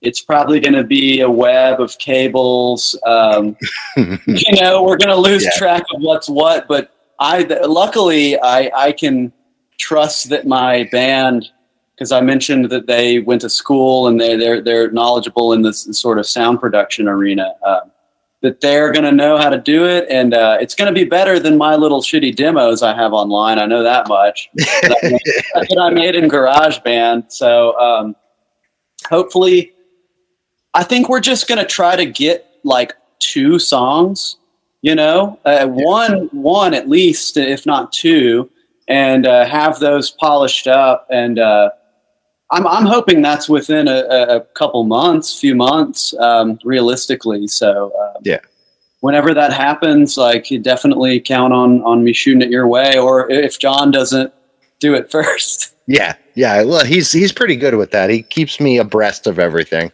Yeah. But he's an awesome pal to have in my corner, and it's very moving to hear you. I already know that he's like a fan and he's my homie, but it's cool to hear you talk about it and how enthusiastic he is. That's really validating for me. And like John and I are definitely, for people who don't know each other that well, we are very close, and we share a lot of things in common, and I think that bound us. But after I'd done my interview with him, we've been in constant contact, and not just like instant messaging or whatever. Like like it's text messages, it's calling, like we're in a constant dialogue, to the point where I know exactly what's going on in his life. And it puts me in a place where I worry about him a lot more than I probably should, but that's who I am. Yeah. Like, he's just a good human being with a lot of potential that it's just dying to be tapped into. Yeah. So his opinion of your music means a lot to me, because he's not going to steer me into a direction that's fruitless. Sure.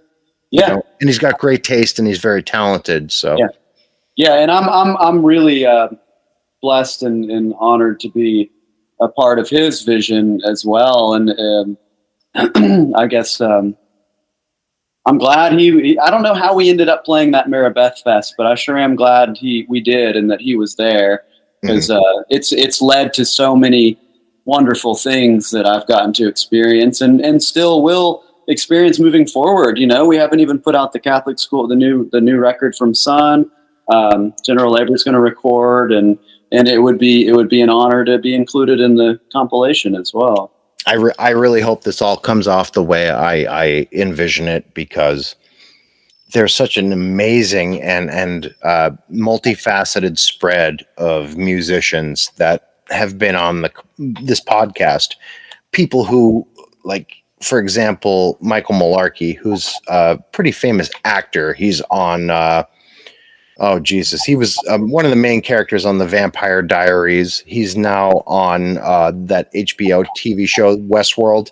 No kidding. Yeah, and he started out in like an emo tinged hardcore band in the 90s, and now he makes this really great, like, Nick Cave / cabaret inspired music. Okay. Really brilliant, really left of center music. Sure. To bands like Lycia are like a dark wave Rolling Stones. You know what I mean? To people like Soft Kill, to people like so many different facets of the underground music scene are kind of included in the diaspora that is this show. So to have you involved would be really, really important to me, because you just inhabit a different space in the many states of what it is to be involved in this show. Sure. Well, I'm glad to do it, man. I really appreciate you asking me to come on, and super glad it worked out, and that John referred you, and we hit it off. It seems like we have a lot in common. It's been a great conversation. Whether or not this even makes it outside of our computers, it was a great conversation. I appreciate it. I'm not one to edit, so more than likely it'll see the light of day the way it happened. I'm not one to edit as long as no one makes a fool of oneself. And sure, like I'm not in the business of making you look bad, for example. Yeah, don't Tim and Eric me. No, it's not my way. That's not my way. But you hadn't said anything that was that damning, sure, so to speak. But once you have an album ready to happen and things are moving in that direction, I'd love to have you on again just to talk about that piece of work. Yeah, it would be really cool to circle back and touch base. And I'll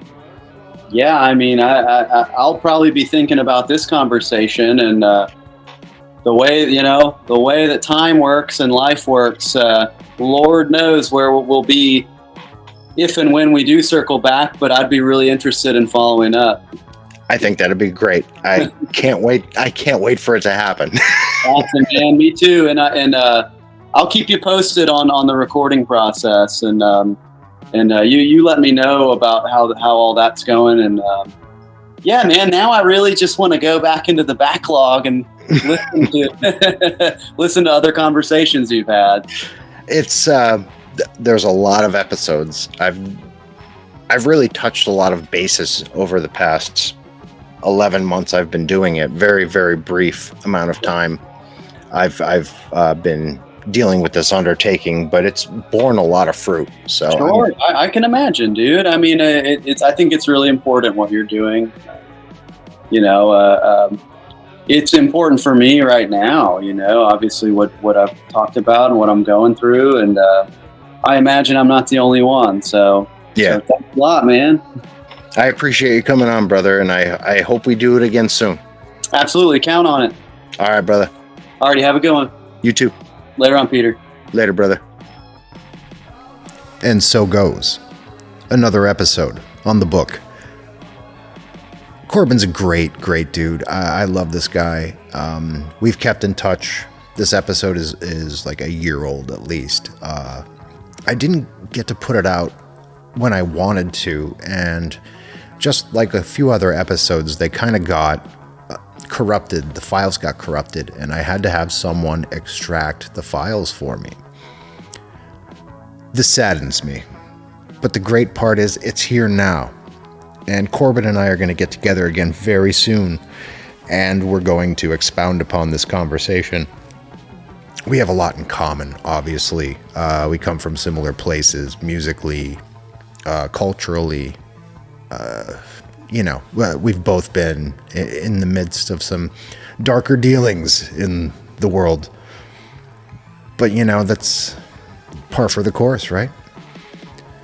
I hope you enjoyed this as much as I did, and I hope you give it a listen and you love it. And gosh, I love doing this show so much. I'm getting on an episode tonight. I'm recording an episode with Damien Moyal from As Friends Rust and Culture, and the great Damien Dunn. Speaking of something in the post-punk realm, he and I have become friends over the course of this. The actor Michael Malarkey and I have become buddies in the course of this show. I've reacquainted myself with friends from my past, like Justin Pearson from Def Club and The Locust, Duncan Barlow from Endpoint, By the Grace of God, Guilt. So many people have come through these doors, and I love them all. And I love you all for listening to this and being a part of it. This is a long episode. We're going back to the roots with my long episodes. I hope you stuck it out, even if you did in pieces. So, from all of us at 3:33 a.m. Studios, this has been the Book of Very, Very Bad Things podcast. He's been Corbin. I've been Peter. You've been beautiful. Take really good care of each other. And I'll be around. You'll know where to find me. Godspeed, everyone. Love to you all. Good night.